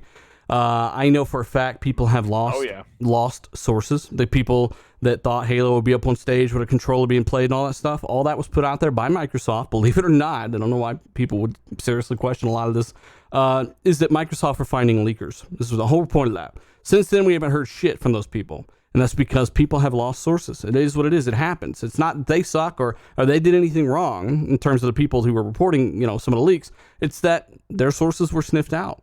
And it was part of a massive misinformation campaign by Microsoft. Take it or leave it. If you don't believe us, that's fine. We can agree to disagree. Same for Lockhart. Me personally, if they don't launch Lockhart at $300, it is not accomplishing its true potential. And to me, the one purpose of having a cheaper SKU out there is to be as cheap as possible while not compromising seriously on the experience. And just like the Xbox One S and the X, $200 gap is perfect. $100 is not a big enough gap. It's just not, especially for that kind of performance jump with the Scarlett. 300 and 500 is perfect. They do it today. That's why I think it's going to be a $200 gap, but we're talking 600 and 400, man. I really think that they want the most powerful console. They want that moniker. They want that. They want to be the most powerful, have the most. If that powerful bitch is $600, I'd be severely surprised. Can I say something to dealer? Go ahead. Just getting. I don't want to get ahead because I know it's on one of our topic lists. But one of the topics that we're going to talk about later on kind of leads to that belief that it might be that price. And that could also be the reason for the Lockhart to give, consumers something that's affordable that they can play good games on. Now, if you're saying it's going to be the $300 price range, I'm hoping at $300, I don't think you're going to get a 4K or 1440p box. You're going to get a 1080p, 60, maybe. I wouldn't buy Lockhart hoping for a 1440p or a 4K box at all. That's not, those customers don't care. It's like the Xbox One S customer today. They're not buying that thing for necessarily the best performance and graphics out there. That's not the point of it. It'll be a monster 1080p 60 like high-end console like that. It's like a hardcore gamer going to go buy a laptop. to play games. Like on it just doesn't make sense to me, right? Like it's like one of those people that go get like a $500 laptop, $300 laptop, and they're like, well, I'm going to play this fucking hardcore game at 4K now. It's like, no, you're not. JT, like, I am not that's getting not what you're Pokemon, doing. sir. Well, my Yeah, but basic if they reasoning price is it at 400 and gave it a decent CPU, they could get 4K 60 medium settings out of it. Well, Yeah. we both know, Let's D-Batch, start that, it with that just 4K because, ultra settings. just because it's new technology does not mean it's more expensive. We've seen this time and time again. So you can get those APUs with those new Ryzen cores for dirt cheap on the PC side. You can only imagine what they can do on the console side, right?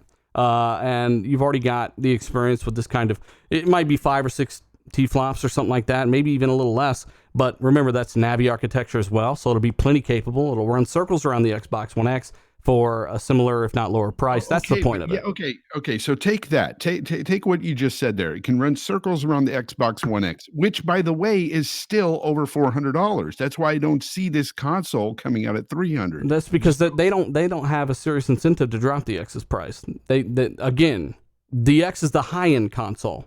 Think of that as Scarlett, not the Xbox One S. Where's the S at? Yep.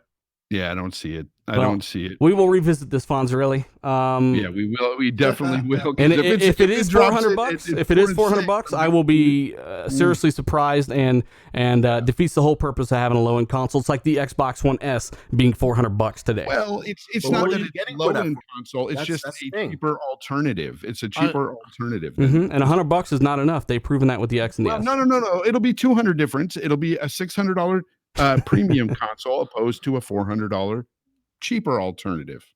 Well, that's cheaper than PlayStation 5, so that's where you it kind of gets interesting. So I mean, listen, the pricing that is a whole different thing to think of. The first thing is if it's real, and I've heard from multiple sources. This isn't just from one source that's just spreading it around. The sources that even that I've collaborated with dealer, it's multiple. So it's not we're not trying to make a splash here. We've known about this for, I would say, 3 weeks, and we didn't talk about it. We were told not to talk about it. But I guess now that it's getting closer, maybe we hear something at XO. Because if they put that out there, I think that would be a real big splash. And I have to say the leakers getting basically annihilated, right? Like people trying to get their like that's what you said. Microsoft put a misinformation out there to kind of catch who's leaking shit. Like I feel like that happened after last year's XO. I think they were mad about the Obsidian thing. I think they were mad about a lot of things leaking. And now they're like, we really haven't heard shit, people. Like Xbox is keeping shit very close to the nothing vest. on Anaconda. There's nothing. a lot of stuff on PlayStation 5. Nothing on Anaconda. The only thing that we got that's legitimately close to being concrete, or it's still a rumor, is Komachi. He's a Japanese leaker. Said that the die was 350 compared to Sony, which is 300 or 311, something to that effect. So we'll find out soon. The chat's saying, I'm confused. Lockhart was canceled. I'm hearing someone, is this true though? Yeah, I mean, that's what we're trying to say, that this stuff is coming back up in places where it is very, what's the word, believable, dealer? It's coming up in our sources in places where it's like, maybe this, what we're led to believe at this point is that Microsoft chose to come to E3 2019 with one message. We're going to set the bar for console gaming with the most powerful console called Scarlett, and they are going to wait until it's closer to time to say, this is what we're possibly thinking, that there's two models, an economy model and the super powerful console. You have your choice. Yeah, and if you disagree, if you don't think it's happening, or you disagree on the price, that's fine. Like that's the thing I try to get across to a lot of people in the chat as well. Is like, just because one of us don't like Sea of Thieves, or I think it's 4 and you think it's 5, or what? It's okay to disagree on this kind of stuff. It's a discussion. So I do want to give a shout out to I just had this up as well, and of course the chat skips all the way down. But God damn it, yep, missed it. Sorry, bud. I tried to reply to a comment there. Of course, we got Info Aquasafe dropping the big bucks again, man. Do appreciate it. 159 Australian, which is that was translated last week. And this, 109. This guy is dropping bombs, so I do appreciate it, brother. You said I just thought I'd pop in and show support, man. Thank you so much. Do appreciate it. Almost 1,100. Jeez. Yeah, we got about 1,100 people watching live, guys. If you haven't already, consider hitting that like button. Make that thumbs up blue. We'd appreciate it. And share this out. Maybe let us know your thought. 1,000 likes after the fact. You guys power everything you see here. We do appreciate it. Again, these guys in the chat here, the panel members here, I've seen some people in the chat say they followed you because the Twitter handle's up there in the little ticker bar there. So if you want to know where to follow these guys, reach out to them and follow them on Twitter there. Leo Inberg in the super chat says, I hope Xo is way better than last year. Yeah, I mean, it wasn't horrible given the studio announcements, Leo, but I'm hearing pretty good things so far as well. But we gotta move forward at the end of the day, Colt. Like, we're hearing good things. Apparently, Lockhart never went anywhere, and some people just never believed it in the first place because it all started out as just a dumb fucking theory from a random fuckhead, and then the shit popped out, and then all this stuff. So. Let's go ahead and talk about Xbox console streaming real quick. The streaming beta for the preview people starts today. Colt, you said there was a tweet regarding Xcloud, and it had some people pretty mad from IGN, right? Yeah, I didn't know you were going to ask me that, so I have to kind of remember by memory. But somebody from IGN posted Xcloud is out and it's great. And people were like, no, that's not what we want to hear. And half of the comments I couldn't even see on Twitter because they're people that I just kind of silence. I mute them if they're if there's people that just nonstop whining and crying and complaining and making fun of stuff. That they get muted. But it's funny. IGN just basically saying, "Hey, Xcloud is here. It's working. We're enjoying it," and that's just something you're gonna have to get used to hearing because we didn't think. We talked about this a lot last year. That console streaming isn't ready and it's too early and good luck, but so far so good. Not for me. Not for me. A lot of people. Well, it's been freaking great for me. It's been very good for me. Obi-Wan, shout out to Obi-Wan. Today what happened was they went live with the console streaming now. So and he has said it's been awesome. He says it's been a really good experience playing Assassin's Creed all day, and he's been playing After Party, I believe. But one thing that he did note is if you do turn on your Xbox, when he was playing, he said that the Xbox was turned off. So where he was playing, maybe he's playing off a server. I don't know how that works. How does that work if I'm at work and my Xbox One X is powered off? Xbox turns into a server. Yeah, but he was saying that his Xbox was off while doing it. Yeah, once he's connected. Right, maybe that's the case. Once he turned on the Xbox, he was logged out of Xcloud. That's weird. So it's not like you can have because the X still has to be. He's got an Xbox One X. Shout out to Obi. The X still has to be on and locally running the game. It is just streaming to you over your network to the device you're on. So you should still feel all the hot air coming out of it. The front light should probably be on, unless they made it to where the front light doesn't come on. I guess. But if you're at work and you want a console stream, you have to call home and say, "Hey, can you turn on my Xbox for me? I'm gonna play video games instead of working." Like, how does that work? But what he was saying it was off. He says he was in his dashboard playing all the games. If he was here, maybe he can explain better. But he DMs me. He's very big into the Xcloud. He loves things. He doesn't want to post anything on Twitter because it's against NDA, which he stopped. Which I respect. But so he shows me a lot of stuff. Some of the stuff he's played out in outside at a barbershop, in a tree. But one of the things is that he tried it today. He said his Xbox was off. That's weird. Once he turned it on, it locked him out, and he couldn't get into his games. I wish I would have known that. I mean, I would have talked to him about it. Yeah, hit him up. Hit him up in DM. Because again, that thing's still running games locally. It's still powering everything you see on your phone. Just sending this over. That's odd. Maybe that's something they maybe just make it look like it's off and it's really running. Did he get up and stick his tongue on the fan and see if it's on? Like, what did he do? You know what's weird? I put up a poll. I put up a week-long poll on Twitter. Like, those of you who are in the Insider Xcloud beta, let me know what your experience is. And I rated it from, hold on, let me look at it. Excellent, pretty decent. It's okay, not good at all. And half the people are saying excellent, pretty decent. The interesting thing is, Fonz and I are like, not at all. But the rest of the people that are just saying it's really great. barely any lag. They're really enjoying it. I wish I was one of them. But Yeah, me too. I've seen this overwhelming amount of people and people that matter, that are industry people that are making tweets about it or talking about it or writing articles. They're impressed with the service. It's incredible. I am impressed. I've played Xcloud for probably over 2 or 3 hours, probably more. And I played a whole thing on Gears. I've tried Halo. I played a whole level of Halo. I can't control anything, man. It doesn't. I can do everything. It's literally like I'm playing on my Xbox. It's got to be joined some a kind party. of issue with you guys' router or something, because it's either it works or it just doesn't fucking work. It seems like. And see, that's why it's in beta. They're gonna have to iron out these problems, find out why it's not working in your system. If it's something like what's the roadblock? Like there's probably some kind of setting. It could be a specific router as well. It could be a specific type of router that's just. I've tried it. You need 5G. Is your router made by Sony? It's on my service, my phone service as well. It just it doesn't work right. Fonz and I have used it on 4G LTE, and we both have plenty of speed over the minimum. Yeah. And it just doesn't work at all. Yes. They're talking about to be able to do it on mobile data only. Yeah, and people are doing it on mobile data only and getting a great experience. I did it on mobile data and it worked fine too. Yeah, see, we're not getting that. So there's one variable in the pipeline. I talked to Bill Stillwell from Xcloud, and he's aware there's some variable. I just murdered somebody in the game. Like fuck. So it's either working or it's not. It seems like, but IGN are saying, "Hey, this is working great," and people are kind of in that tweet hating pretty hard.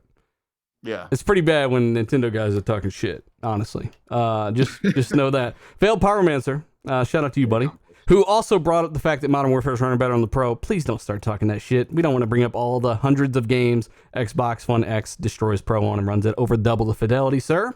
But I'll keep it to your tweet or your super chat. I think there's 350 X enhanced games, and 4 of them don't run as well. If any of them run better on the Pro, there is no performance delta with the Pro that is better than the X in any way. So it's purely optimization on behalf of the developer, and hopefully they patch it soon. I'm more concerned about the technical issues. Somebody said they got their console broken by the game in the chat earlier, which is insane to me. So that needs to be fixed.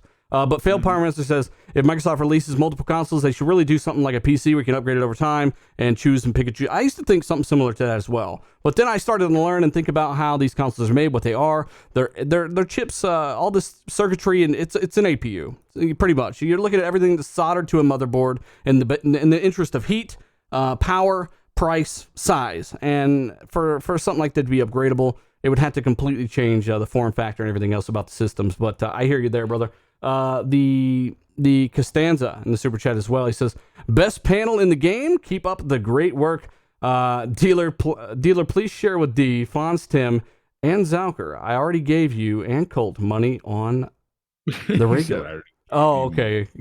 I'll give him the $7. I'll try to split that up. See if I pay more. I defer my money over to someone close to me. I want my $7. We do appreciate that, Costanza, for sure. Thanks, love buddy. You, Costanza. Love you. We've send mine to D and Tim. Send mine to D and Tim. Let's go ahead and move on. Again, IGN having good experiences. We don't have enough. I was going to cover the Fallout first stuff, but again, in the interest of time, fuck it. Trash. It's trash. Horrible service. Again, guys, like it's the principle to matter with Bethesda and Fallout first. The games had a lot of issues, and they should be updating a lot of the stuff for free instead of figuring out how to charge you for more microtransactions and giving you the number one requested feature, which is private servers for $12 a month. I think that's bullshit. They're trying to recoup the loss. That's what they're trying to do. They're trying to pull a slick. Well, they're recouping another L. D, real quick, tell us about NBA Live cancellation by EA and all the crazy stuff with this wrestling game you're talking about, real quick. Yeah, so NBA Live apparently is going to be canceled for this year. To be honest, it was news to me. I didn't know they were making one because last year was horrible. But yeah, they're canceling. They're saying it's going to go next generation, so they're just going to give it a go then. And WWE 2K was saying that game should have been canceled. Instead, that game was released. Now, this is one of my favorite games. I buy this game annually, and this year it's just completely broken. Everything is a broken mess in this game. Do not buy this game. I'm going to try to get a refund on this game. Buy it when it's in the bargain bin or maybe Black Friday or when they patch it or something. When they patch it and fix the problems. It's got so many problems. And on top of all of that, it's super even on the max setting. This game should have been delayed. until next generation where they could have, fixed all the problems. They had half of their development team. Ukes left them, so they had to start from the ground up. They should have delayed it. They had half the team leave them? Well, Ukes was helping them with the game, so Ukes left. Ukes didn't like the direction that the WWE games were going in, and if you did get this year's game, you'll see why. Like the DLC, like the bump of the night, is like supernatural. Chrome just hang on. Chrome just crashed on me here.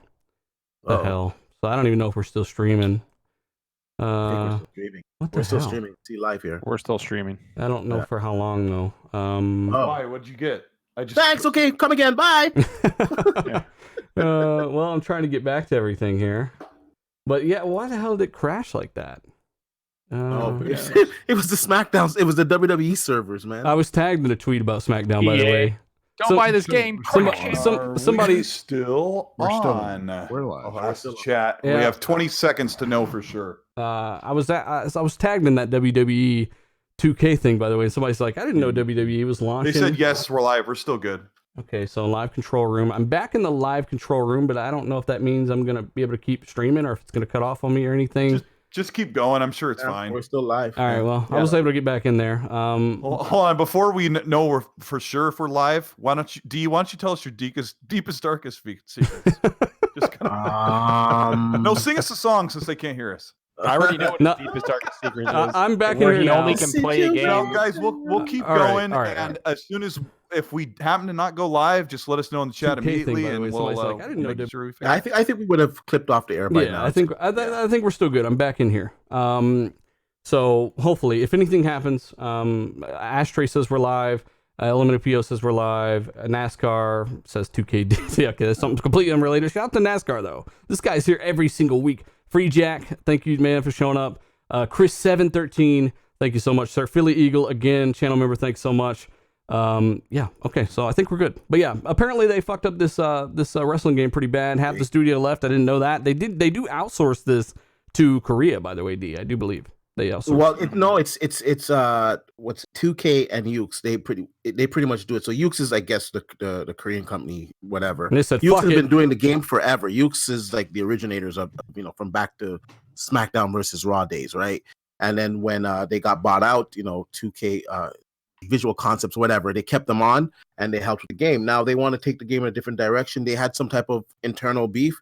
And they said, screw it. They put it on Twitter. They said, we don't like the direction the game is going. We're going to go off and make our own wrestling game, and just left the game. And it shows, man. The game is in fucking Did they want to shambles. actually update the game's visuals for once, or what they want to do that was... They took a step backwards first. Well, of course, they want to update the engine, the visuals, a lot of stuff. I'm pretty sure they didn't want all the microtransactions or the stupid DLC that's in this game. Like, you got to grind in this wrestling game. Like, that's retarded. Every year we've bought like the DLC for this game or the complete package to unlock everything. And this year you can't unlock everything right away. You're still gonna grind through it. You got to be careful. You got to be careful, man. 4 years from now, somebody's gonna... All right, well, time to move on. No, but this is.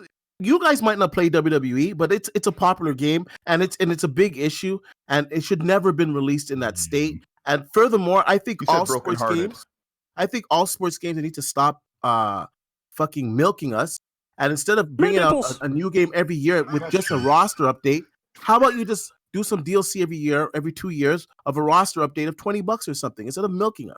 Well, yeah, I hear you. That was D's long-awaited rant. Playing that trash game for years has finally snapped him, and I'm sorry, D. I really want to apologize, but really, I'm not as sorry as maybe Sony are to some of these guys after news. And to me, this is a good thing because I don't think there's a bad thing with the game delay. But Sony delayed Last of Us 2 after pretty much revealing that it was coming out. When was the original date? Does anybody remember? Wasn't it like? February 20-something. But Fonz, I'm coming at you a little bit because I love you, buddy. According to him, it would have been like this year for sure. Mm-hmm. Kept going like Last of Us 2 is this year, Zulk, for sure. 100%, you son of a bitch. I'm like, all right, Fonz. Yeah, Fonz ate a L there, L-shaped donut. So Last of Us 2 was slated for February, like you said. Got pushed back to May, so what's that, like 3 months? And some people are upset, but again, it's only a good thing. They want to polish this thing. But here's the weird thing, is that Ghost of Tsushima, their other game they had for 2020, is also getting pushed back. It's like an internal delay by some very reliable sources here. So are they, Colt Eastwood, scaling back all of their releases for PS5? It was kind of odd that they didn't just launch Ghost with the PS5 later next year. No, I mean, The Last of Us is coming out in May, right? And then Ghost of Tsushima, we were either expecting it to be well, I mean, I was expecting it to be May before this delay for The Last of Us 2. But then we were also fully expecting Ghost of Tsushima to be really close to the PS5 launch, but be a current gen game. So no, I don't think it's because of next generation. I think those games were slated current generation, and they're going to release once they're done. And Sony always makes sure their stuff comes out in tip-top shape. Except for Days they Gone. give their developers the time they need to make amazing games. However, I mean, though, Days Gone's a great game, but yeah, it was it had performance problems and stuff. I do believe Ghosts will come out as a PS5 launch title, but it'll also be compatible with the PS4, of course. But I do think that they pushed that back a bit because they want more games on the PS5 to launch with it anyway. Maybe they scaled it, like they just took every game and moved it back a few months to kind of meet that demand. Well, no, for Ghosts for sure, but as for the Last of Us 2, I think it's honestly just a situation where they needed more time for polish and whatnot, and I'm good with that. I'm good with Yeah, they also talked about crunch too. They said that part of it was crunch. They didn't want to overwork the developers, and for me, that's a very good thing. So you got to watch. You can't have these developers doing out of whatever 100-hour work week. Yeah, 100-hour work week. You can't have that. It's just that's just not normal. It's not acceptable. Awesome. It's not acceptable. Well, it's funny that these games were all announced in 2016. It just goes to show you that Sony really, in a way, I compliment. They're very savvy in that aspect. They really gained a lot of mind share in that time when they announced all. Well, it goes to show you that good things come to those who wait. That's not always true, Fonz. Well, when it comes to The Last of Us 2, it's true. Yeah, that game will be fun. And now you get to wait a little bit longer. Yeah. Just a little bit. And those who waited for that multiplayer, you will be waiting forever. Oh my god! So again, I don't even give a shit. The multiplayer's not there. That's not why I'm looking forward to the game. But hey, it's kind of like it was just odd how it was announced to be coming out in February here recently, and then boom, just like Crackdown 3. They're like, it's coming out November 7th, 2017. Wasn't that the week of Gears? Wasn't that the week of Gears? Somebody was saying. I mean, Last of Us 2 is going to dominate hype no matter what. Like, I mean, people thought it might have been a swipe at Gears, but at the end of the day, like, I think it's bigger than that. I think they just got it out of the way, and they're like, look, we're pushing everything back. And they even did the same thing with Ghost of Tsushima, apparently, which kind of proves that they didn't do it because of Gears. That game isn't out around Gears. So... again, they just kind of getting out of the way, man. It is a little weird up like release date though, like the 29th of May. It's like E3 is like right there. Like I don't know, man. I've never seen like a really big game release right before E3. So what are you saying? Arkham Knight was July after E3, right? It was a month after. No, E3. I think it came out before E3, didn't it? No, it came out. Arkham Knight came out July. I know that I remember that for a fact. Still do. I was in a summer class for fucking physics. Trust me, I remember. And it's just fucking terrible. And everybody played it. Like how many times did you get to play that Arkham Knight game? I didn't play it at all because I wanted to pass my physics class, and I did. No, but I just don't. I haven't seen a big game release around like May 29th, right around there, like a huge AAA game right before you. Arkham Knight came out June 23rd, 2015. Fraud. So about that PS5, and the rumor that it's not the fastest console. Why don't we talk about that? Well, let me run a few other things. Ubisoft are doing a similar thing. They admitted that Ghost Recon was pretty much a failure. They lost. They had a big stock drop because of that game in combination with a little bit of the Division 2. They did say that didn't meet expectations as well. And to me, I'm kind of surprised that they didn't play test a little more, but. They're also trying to push back Watch Dogs as well as Rainbow Six, the next Rainbow Six, and the Gods and Monsters, as well as, damn, Colt, do you think that Assassin's Creed Ragnarok is one of these games to get pushed back? Because all these other games are apparently getting pushed back. Like everything they've had over the next year is getting pushed back pretty much. Well, they need to because of the way that they've been putting out games. In my opinion, the majority of their games just are like really great ideas just not implemented, but the Assassin's Creed series has been really good. I just So think it's this I'm year. hoping. Well, I mean, Skull and Bones got delayed 17 again, times. or delayed for a lot, like a year or something. But I'm hoping that since the next Assassin's Creed is due a year from now, that they don't need to delay that one. Yeah. That they already have plenty of time to work on it. So I'm saying no. Long answer. Hopefully not. I understand why they're kind of upset. Like, I really enjoyed Division 2. It's one of my favorite games this year. Like, I really enjoyed that game. I loved it. I thought Ubisoft's been killing it. Last year they killed it with Assassin's Creed and Far Cry, and they've been killing it with Far Cry. what do you call that game? Far Cry 5 came out last year, didn't it? Did pretty well, I yeah. thought- no, I That's thought what I'm saying. Last year. But like a lot of people liked it, and it sold really well. Then you look at Rainbow Six; it's done well. I just think that their Ghost Recon I think they just messed up on that. They went too much out of its way, and I don't know, man. And the Division underperformed as well, according to them. Yeah, and the Division did too, which I was like, man, it underperformed because you didn't keep people there. You didn't keep me there. I played it for 3 weeks, and I was like, I love this game. I did everything I could, and then there was nothing else to do. And then they killed the PvP. It's like you need to learn from what you've built over the years. Innovate a little bit. Like, you never really knew why you were headed anywhere to do anything in Division 2 from what I remember. And it just didn't really hold my attention. Whereas other games like Borderlands, looter shooters, kind of different, but at least when you get loot, it's not a fucking flashlight on the ground. You got to find ways to make that more engaging. If you're really, again, I've said this 100 times, I was so stoked for Division 1. If you want to get pissed off and get some fuel for the gym, go watch that reveal trailer and realize what it was supposed to be and what it is today. It's not even close. I mean, the way they went and picked up loot and the guns and all that stuff, man. The Costanza, he says, here you go, now go buy a Taco Bell box. Thank you so much, sir. Oh yeah, we've got so many cool topics still, and that's not good. And also, I think Chrome's about to explode again on me. I don't know what's happening right now. I'm getting the fraud. Let me say real quick about this delay though. Zocker I'll give you credit for this. You kind of brought it to my attention. I think some of these studios are really starting to gear up for next generation. I think they saw how Ghost Recon underperformed, and they said, you know what, screw it.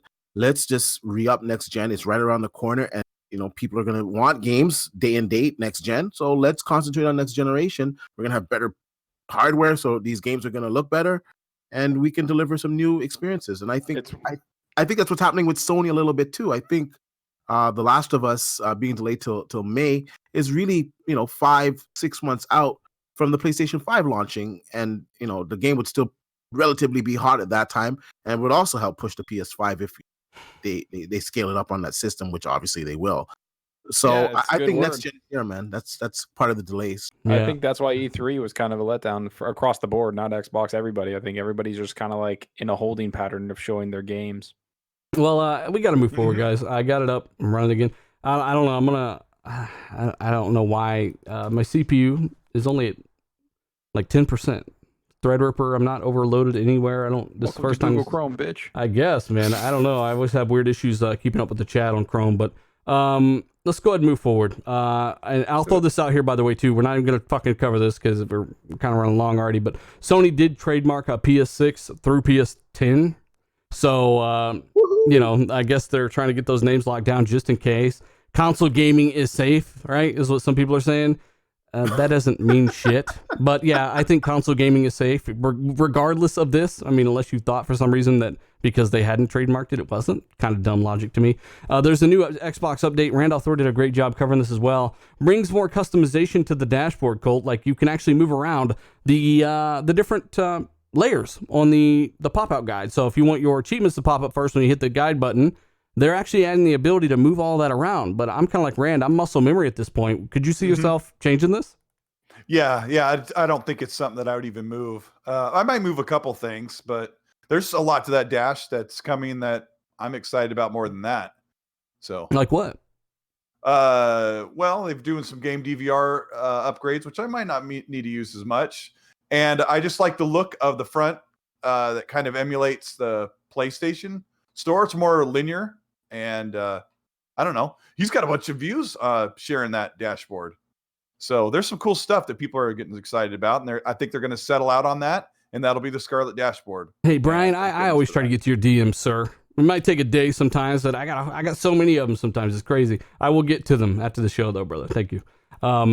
I mean, yeah, they're adding the ability to move things around, unpin mixer, get rid of stuff you don't care for. I'll definitely be getting rid of the mixer and things like that I don't pay attention to. Kind of surprising, given that they've got a lot of investment there. You know, I'll still get the Zauker's broadcasting message every 5 seconds, but other than that, yeah, I'll definitely be unpinning mixer, things like that. The Initiative, by the way, Drew Murray on Twitter, who works at the Initiative, says that they're working on a crazy ambitious game. And that's from Drew Murray, meaning that they actually have all that stuff locked down for who knows how long. They did talk about several months back. They went to Redmond. They actually showed off something to Microsoft. You remember that, Tim? I'm sorry. I could hear you reaching for the mic. Tim was like, "Ah, shit." Do you remember Drew talking about that? How they were actually headed to Redmond? They actually lost a guy to Rockstar recently. Yeah, he came back. But their scope is quadruple A, as they like to say. They're trying to set a new standard, and we'll see if they do it. I mean, it seems like right now they're in the early stages, and they're just trying to acquire talent. But I would think that in the next year, or they're going to start to have production up, of a quadruple A, and it's going to be huge. Drew did comment on the guy that he went to lead a team somewhere, right, Colt?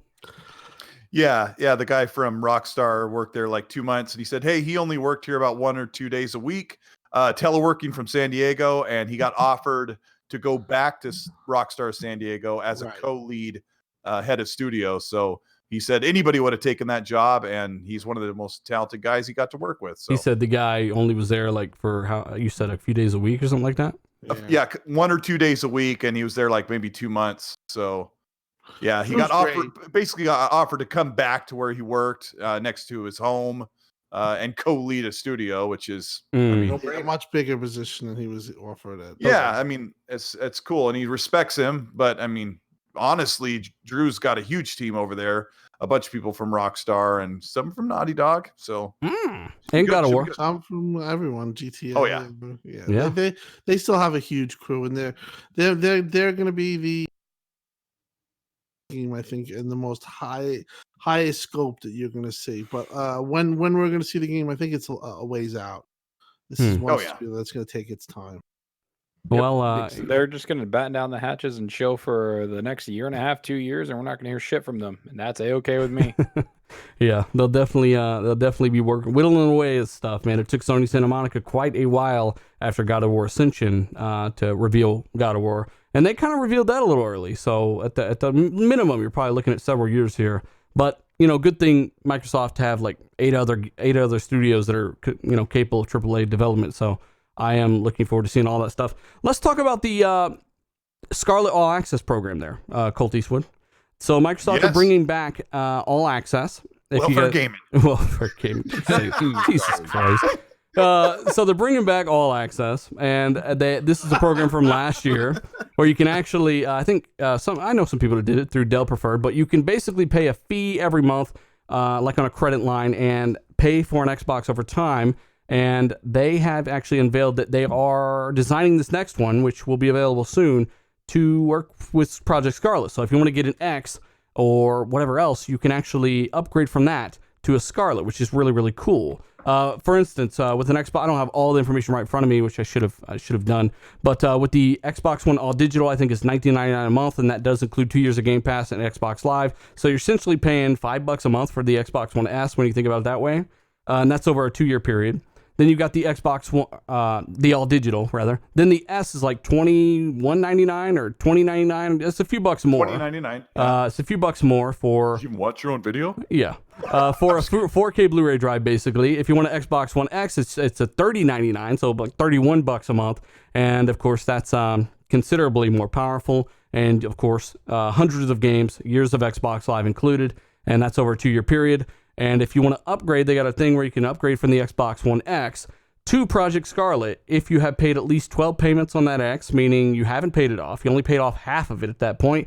You trade that console back in, you give it back to them, and they hand you a Project Scarlett pretty much for nothing down. You sign a new 2-year contract. And the question is... that's the problem. Well, the question is like how much... Well, remember too, next year... The X on that program is not going to be $30 a month. All that stuff will skew down because the price drops, right? So that doesn't mean that the Scarlett's going to be $40 a month because, as I said, the X is more expensive now than it will be next year. I'm guessing $30 to $35 a month if you upgrade to a Scarlett.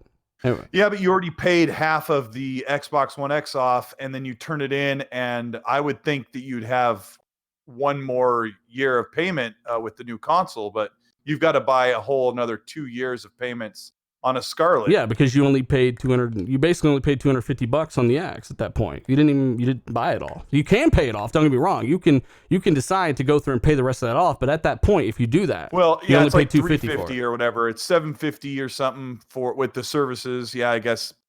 Yeah, that's it. It is kind of interesting. I was trying to gauge that to decide if it would give us an insight of how much Scarlett will be.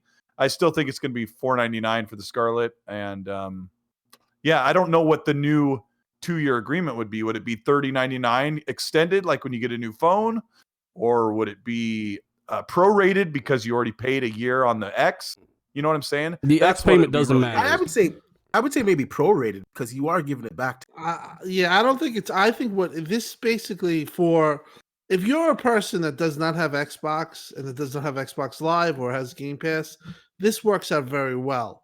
But if you already have an existing Xbox Live that's been, maxed out and you're Ultimate for 3 years, this really isn't a deal for you because you're not going to compound any of this. So this is really for the new user, new to the ecosystem, that doesn't have Xbox Live or is willing to change their Xbox Live name or whatever. A kid that's just getting in there. It's a good deal though if you go about that. But if you do have Game Pass and Xbox Live, and especially with these durations with the $1 deal that compounded everything, it's not really a great deal. So it's like I said, it's for the majority of the newest user to the ecosystem. And for those that can't, we're guessing that the console is going to be $500.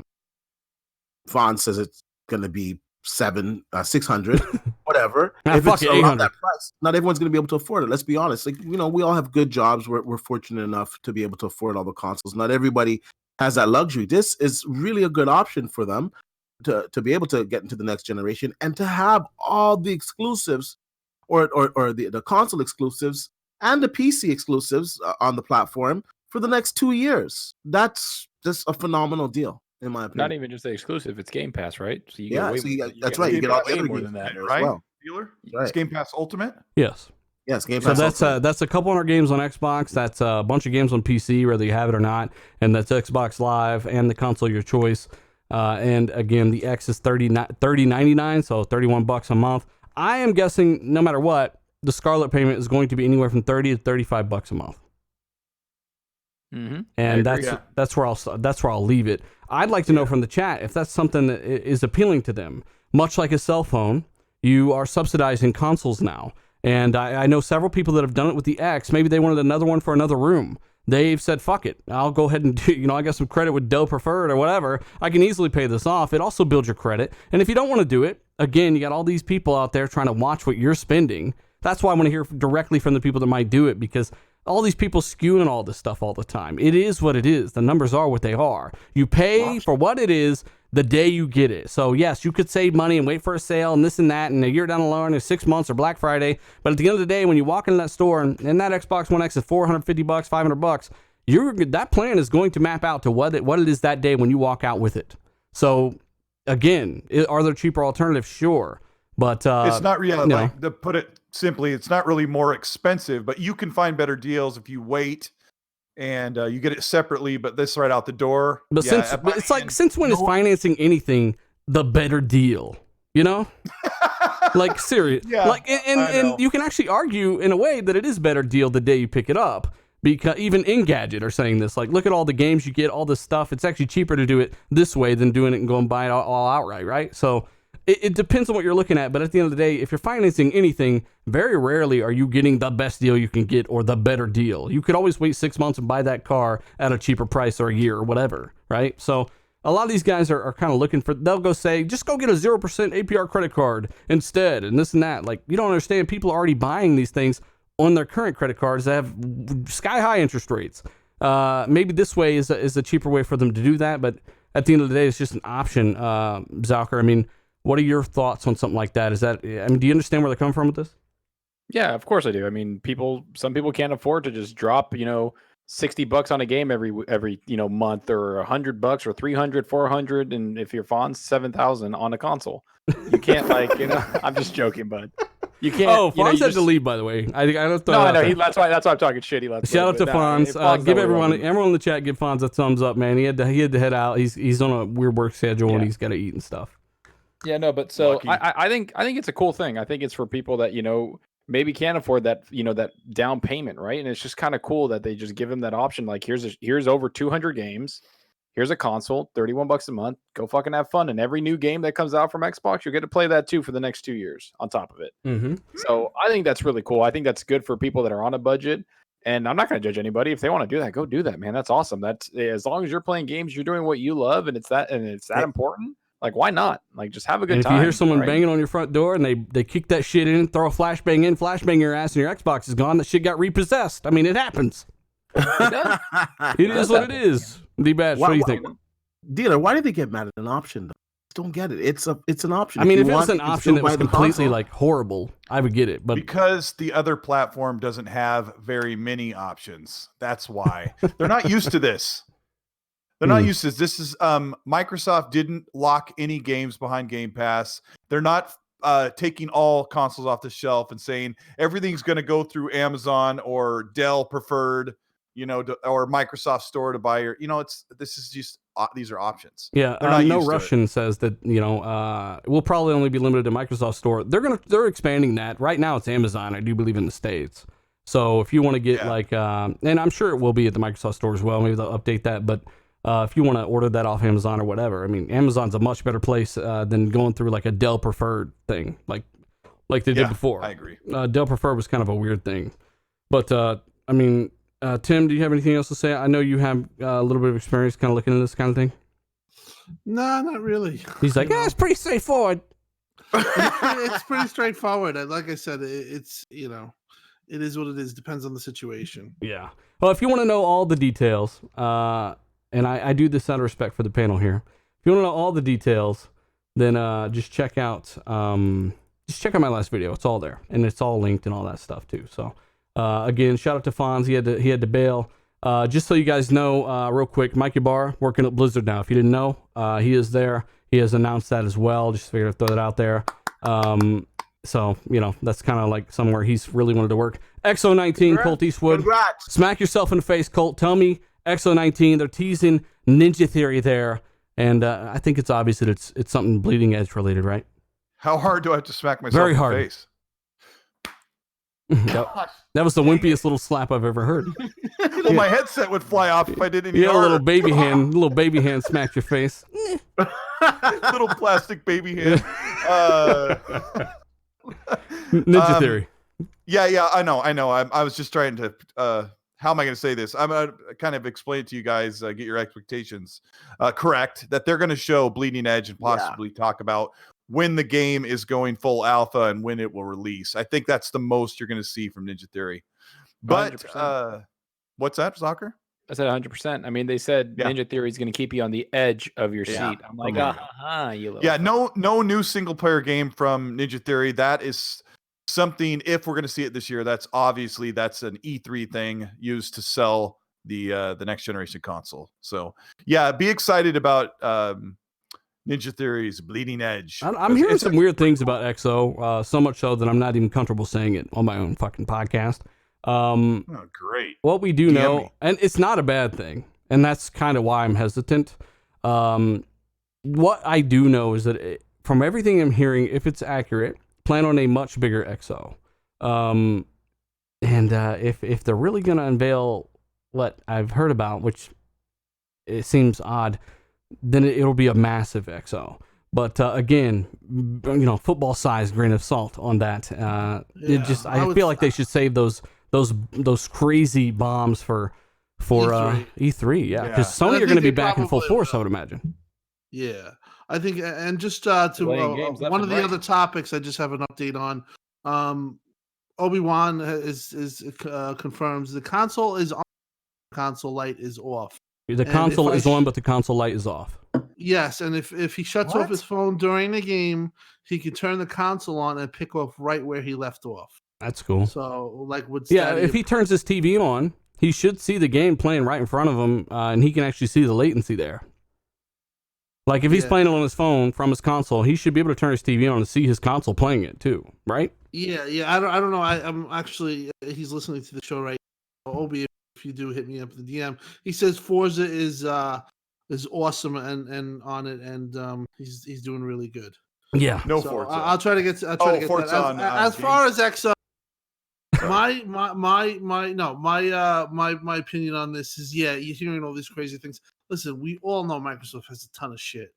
The bottom line is when they're gonna release this and how they're gonna release it. But I wouldn't get my hopes high too much. We've been here too many times that we should learn that we shouldn't expectations. just lower your expectations and hope for the best. That was But fucking. I sat next to Tim at E3 when he was all pumped up, and then at the end he was like, He's no like, Fable? yeah. Yeah, I didn't know what to think after that. That was a horrible day. I got a phone call from Tim right when he's like getting out of the Uber. I'm like, Timmy, how you doing, buddy? I'm like, just eating "That was, I'm sitting on an L-shaped seat. What are you doing? Yeah, like, we look kind of stupid right now. We were saying it's gonna be all this, and I'm like, I mean, hey, it's not our fault that everybody who's been accurate before was wrong because of that misinformation campaign we talked about earlier, right? So we just said, hey, these are the rumors, and this is what take it for what Other it is. leakers. Yes, other and he leakers said he sent can up see big middle it. Fingers. Yeah. just so you know, he can see it. So you were correct. Console light off. It will out display to your television, and you can do the thing where you can test. So when it. console streaming, the system light just stays off. If you turn your TV on, you can see the console actually playing it. You're just controlling it from your phone, streaming it to your phone, which is cool. But Xo19, Zalker, expectations real quick. Chat, join in, please. Let us know what your thoughts are on Xo19. Also, shout out to, we had over 1,100 people there checking out the show, still over 1,000. Hit that like button if you haven't already. We're already past 500. Fuck it. Let's try to go as high as possible. The more the better. 1,000 after the fact. Maybe share this out if you haven't. Thank you so much. Zalker, Xo19 predicts. Somebody said, what's XO? It's a new event Microsoft brought back, and that's where they unveiled Obsidian and In Exile acquisition last year. So it's kind of a place where they're going to announce some interesting things. Well, I think XO last year was big because of Obsidian. I championed them for a while. I said they're probably the best RPG, one of the best RPG studios out there. And I was like, this is a huge win for Xbox, and I love that developer. And Outer Worlds proved that. And I think that this is going to be, from what we're hearing, right? Like in Xo18, they just went over there to like Mexico City and just kind of fucking chilled and drank and had a good time, and like had people screaming. And this, like, that's literally what it looked like. They just had a good time. This one it's like a 3-day event. They put a lot more time. They're in a way bigger arena. I think, and a lot more developers are going. Media are going. This might be a bigger show than we think. I don't want to get everybody all hyped up and then fall asleep and like dealer said in an L-shaped bed later. But I just think that this is going to be pretty big. I think they're going to announce a studio. Probably bigger than any of Sony's shows they've done this year. It's going to be bigger than. You're such a fuck. I mean, that one PlayStation, whatever the fuck it was called, that what do they call those little PlayStation shows? PSX. No, the little State of Play. State of Play. Yeah. That was a big one with The Last of Us, but then that fucking didn't even matter. A month later, they it didn't changed matter. it. They're like, here's a Naughty Dog's game coming February, and then 2 weeks later, they're like, fuck off, we're joking. I hope you enjoyed the show. Hey, hit that dislike now, bitch. Hit that dislike now. We'll re-upload it. I just think that I don't know. I think XO is going to be good. I think everybody should be excited for it because no matter what, we're going to get some new gameplay.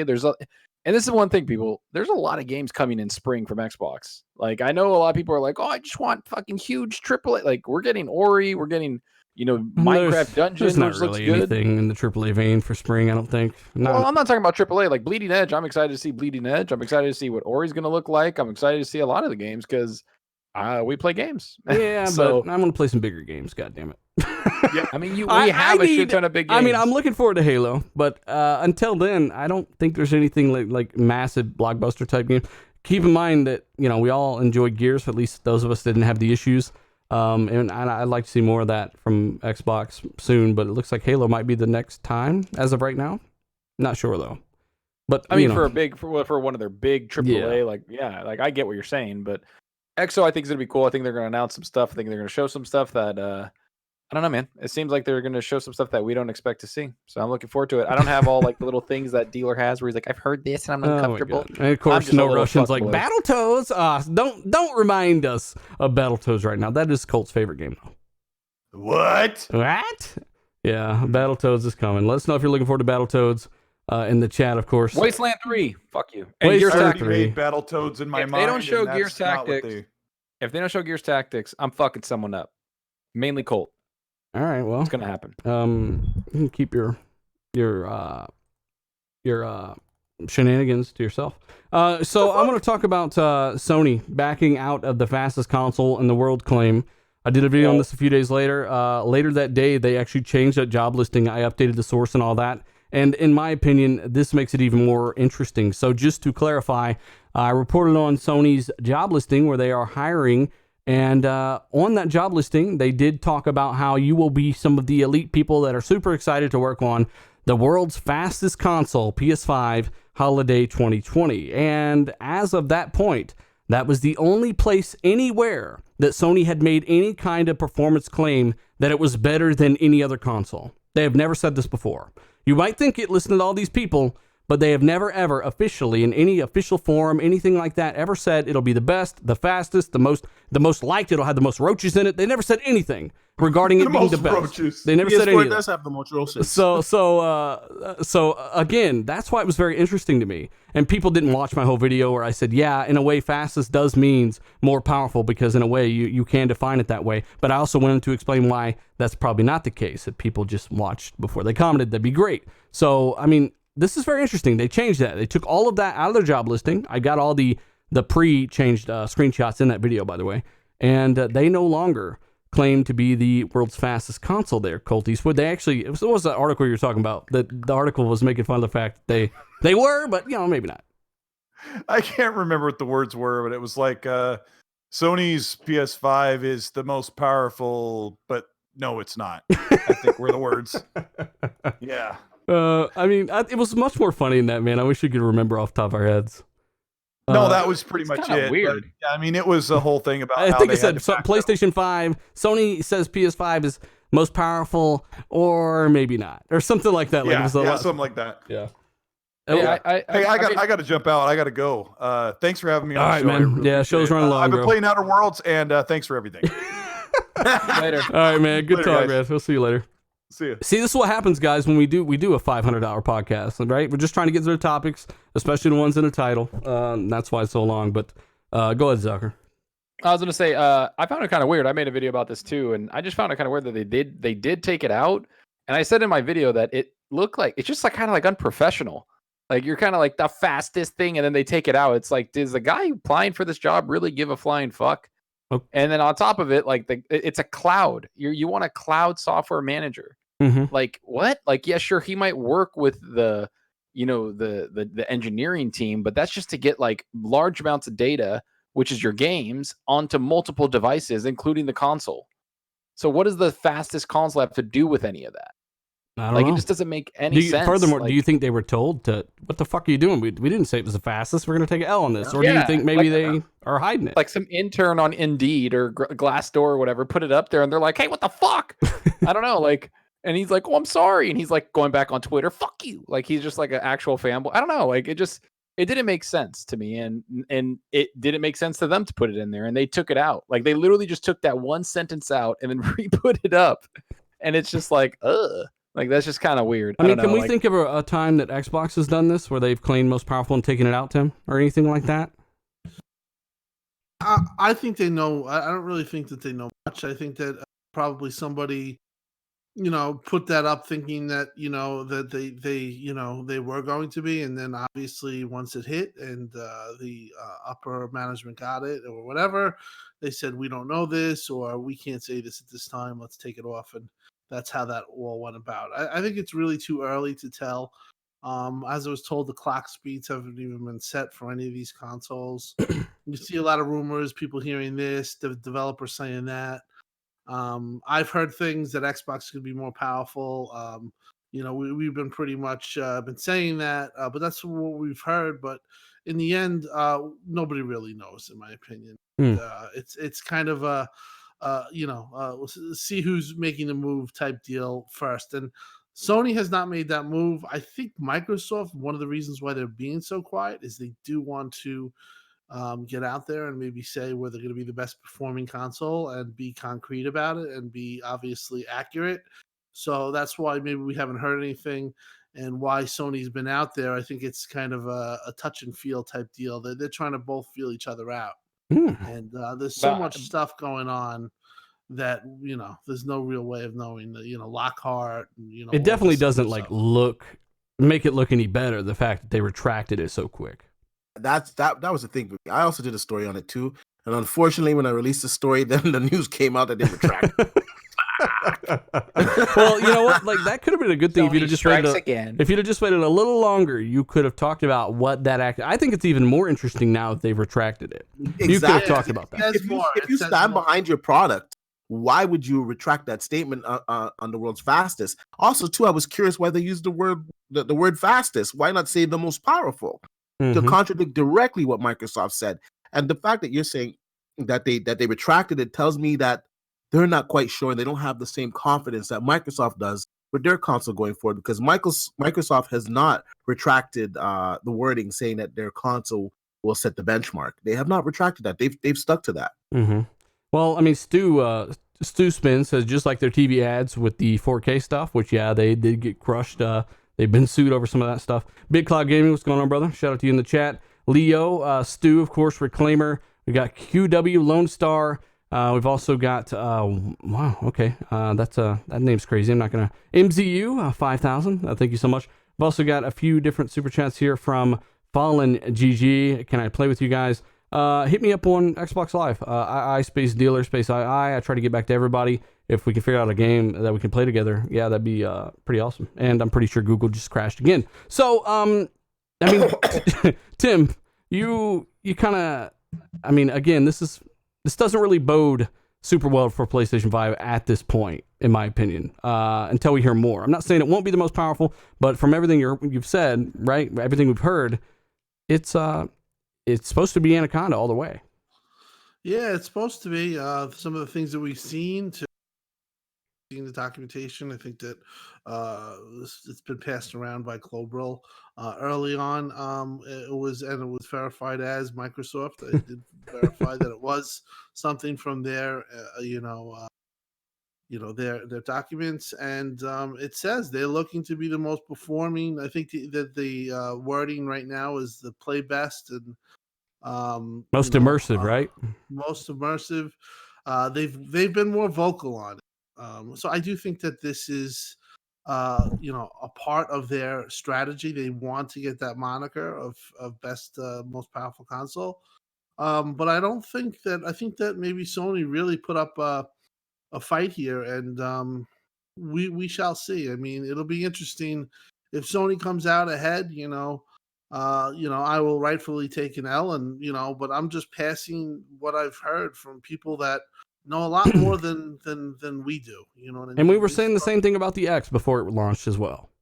So It's not like we've the track record says anything other. We're just kind of telling you what we've heard and what we've heard and things that we've seen and stuff like that. It's not this stuff isn't just. I'm not just some guy saying, hey, it's more powerful because I want it to be. It's you don't want to take an L, right? That. Yeah, exactly. I've seen what I've seen. I've talked to people I've talked to. I've gotten kind of the answers that I've wanted to. But I think, like I said, it's a wait and see type approach, because when they set the clocks and everything, then people will know. Even going off of a dev kit, I've heard. Or projected specs, that are given means nothing. As we've seen, Microsoft is already playing games with Lockhart. Like, they're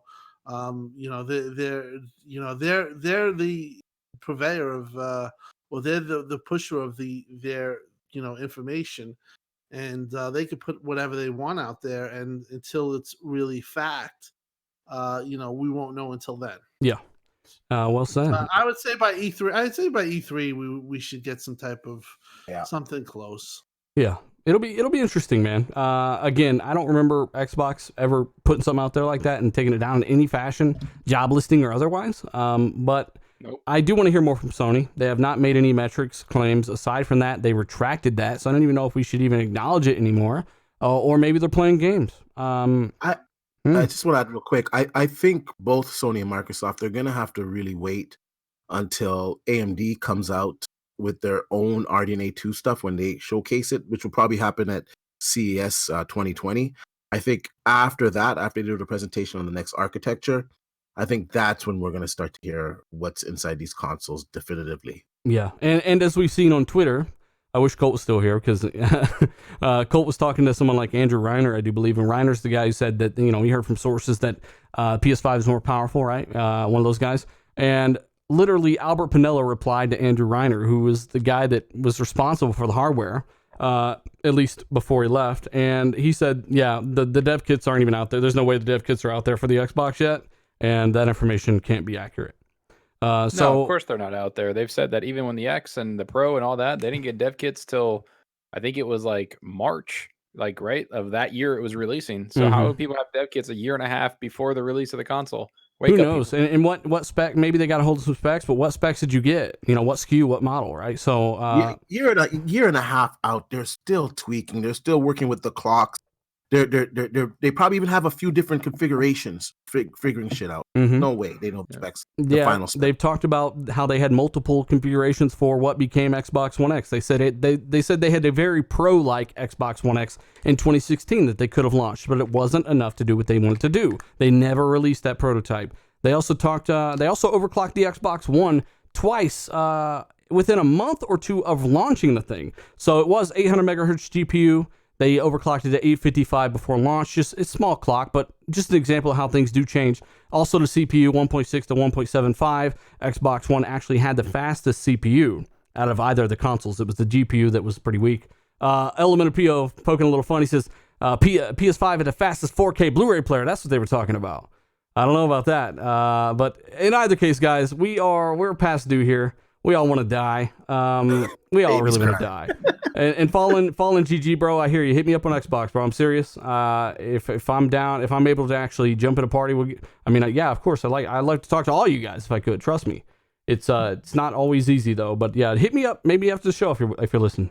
And same for any of you other guys. You want to chat? Hit me up with a party invite. I try to join. A lot of you guys wait 5 minutes and you leave. A lot of times I'm not at my box. I'll see it and join, and there's a party error. I've joined several parties where there's a party error, meaning I gave up after 3 minutes or 5 minutes and just thought I wouldn't join, where I actually did. So just, again, I want to thank everybody who's still here, mainly the panel. We don't like to do shows this long, but it's been a crazy 2 hours and a half.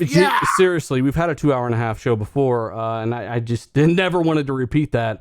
But there's so much to talk about on the show. And again, Tim and Zucker and D, everyone left. Fonz had to go, Cole had to go, but thanks to those guys, they stayed as long as they could, man. So again, thanks to everybody that's still here. Almost 1,000 people still here listening to us banter about this shit. Tons of great topics this week. By the end of the show, we're usually dead. But we appreciate it, guys. If you haven't hit the like button, do so. Share this out. Help us out a little bit. Check out the links down below. I want to say, first and foremost here, for merch stuff. I've been getting some questions about merch here lately. In the past couple of days, I put up some new stuff. I have completely ripped everything down in the merch store. The link's down below. There's probably going to be a thing underneath this video when it goes live. You can actually see the shirts under the video. I got all new shirts up there. I've moved the placement of the RDX banner on the shirts and all this different stuff to make it more accurate and better. So, if you haven't checked it out, check it out. And there's also a ton of colors in there. So maybe you see a shirt that's a color you don't like, a pink shirt or something. That's one of probably 30 colors you can choose from. So just because you see a color there doesn't mean it's the only one it comes in. So check that stuff out. I got some really cool red and black shirts and other stuff like that as well. Colt's got some merch up. Tim Dog, you need to get some merch, man. We need to find a way to hook you up, bro. I don't know. Get some underwear. Come on, get some underwear, some L-shaped underwear. But yeah, I want to throw that out there. We'll put some D-batch glasses in there. Some D-batch glasses, some DV Wonder glasses. And we'll get that going. But yeah, that link is down below if you want to support the channel. Of course, hitting that like button always helps. Checking out the videos always helps. But if you want to go a little bit extra, hitting that join button there on the channel, and the Patreon, of course, which updates starting like tomorrow or the next day. that new list of patrons comes in. So now's your chance. If you haven't, it might be in a couple days. So I'll have that new list of patrons up there next week and all the new shout outs and all that, and a new giveaway as well. So thanks for everything you guys do. I want to also thank the panel again. You guys rock. Thanks for continuing to rock the show, man. Again, Tim, what have you been playing, brother? Thanks for sticking out. I know you hate 2-hour shows. What have you been playing, and where can people find you? What have you been playing? Outer Worlds, I'm about 10 hours in. I'm really, really, it's a type of game that takes over your life. So I have to be careful with these games because I have to work and stuff. So I actually gave it a break, and I played After Party. And I have to say, After Party is a great game just to chill back and just play and just get some funny humor, get some achievements. It's another idea at Xbox Gem. I would say go play that. And as far as Obi-Wan, he actually did what you said. I don't know if he can post it, but I'll be sending it. He'll be sending it to you. The latency on the Xcloud for the console, pretty good, huh? Unbelievable. So yeah, that's great. Maybe we'll see a tweet about that. That's to be determined. But you can find me on Twitter, Xcloud TimDog. And you could also, I'll be here every week, ready to go. It's the best podcast going. I appreciate it, man. You're a big part of it, man. I wanted to bring you on for quite a while before, but I knew you had done 500 other shows, and you were basically a skeleton this time during the week. So I'm glad you kind of made your way on, man.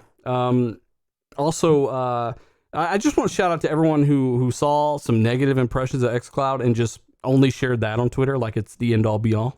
Like, of course, some people have bad experiences, but there are a ton of people enjoying it. I'm one of those that will never stream unless I have no other option. I didn't even apply to the beta. I've always said this. It's an option. I am all for it, but I will never choose it over local hardware. That's just how it is unless there's no other option. So tons of people are having a good experience with it. I'm glad Obi-Wan is as well.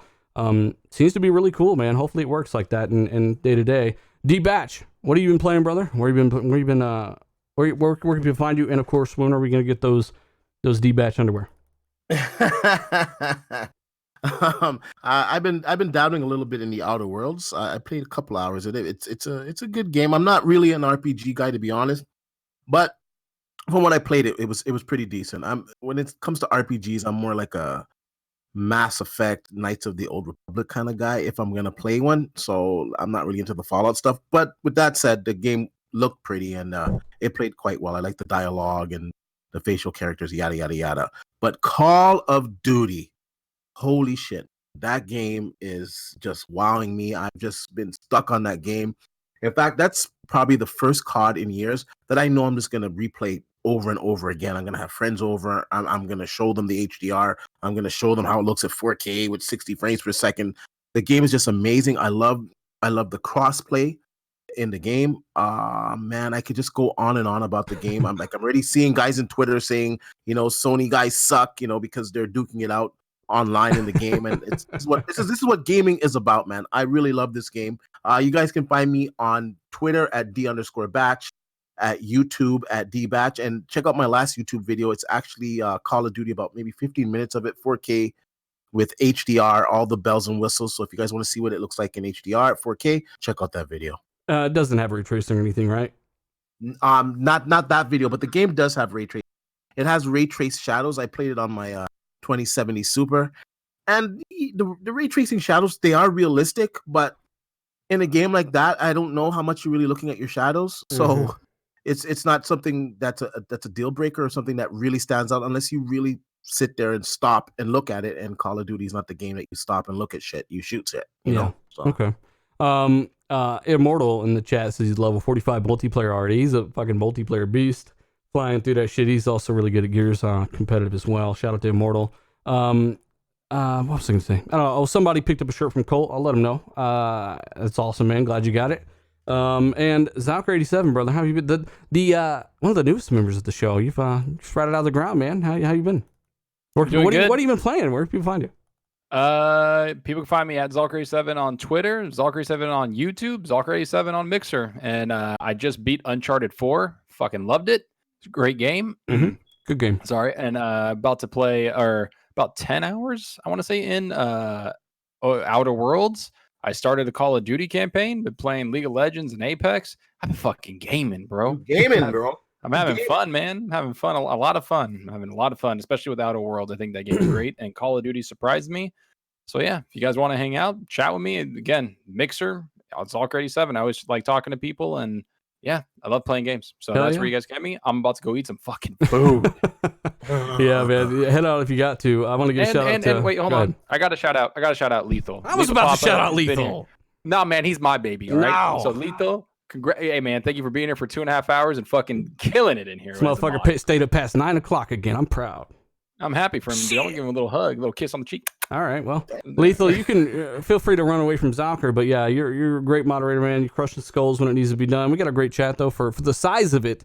There's very little toxicity at the end of the day, and I think some of the Sony guys that showed up to maybe heard some bullshit about us, and they end up watching every week now because they're like, "Whoa, this is not how it is." When I got here and heard about these are not the same people I've heard about. Like, what the hell? So, shout out to fearmongers. Yeah, shout out to everybody that showed up, and again, we got some awesome moderators. The chat as well, Shizno. We've also got Saltine. We've got Ermi. We've got Ralph, channel member Ralph. If you're not a channel member, hit that join button, guys. We've also got again, Obi-Wan was telling us some information on that.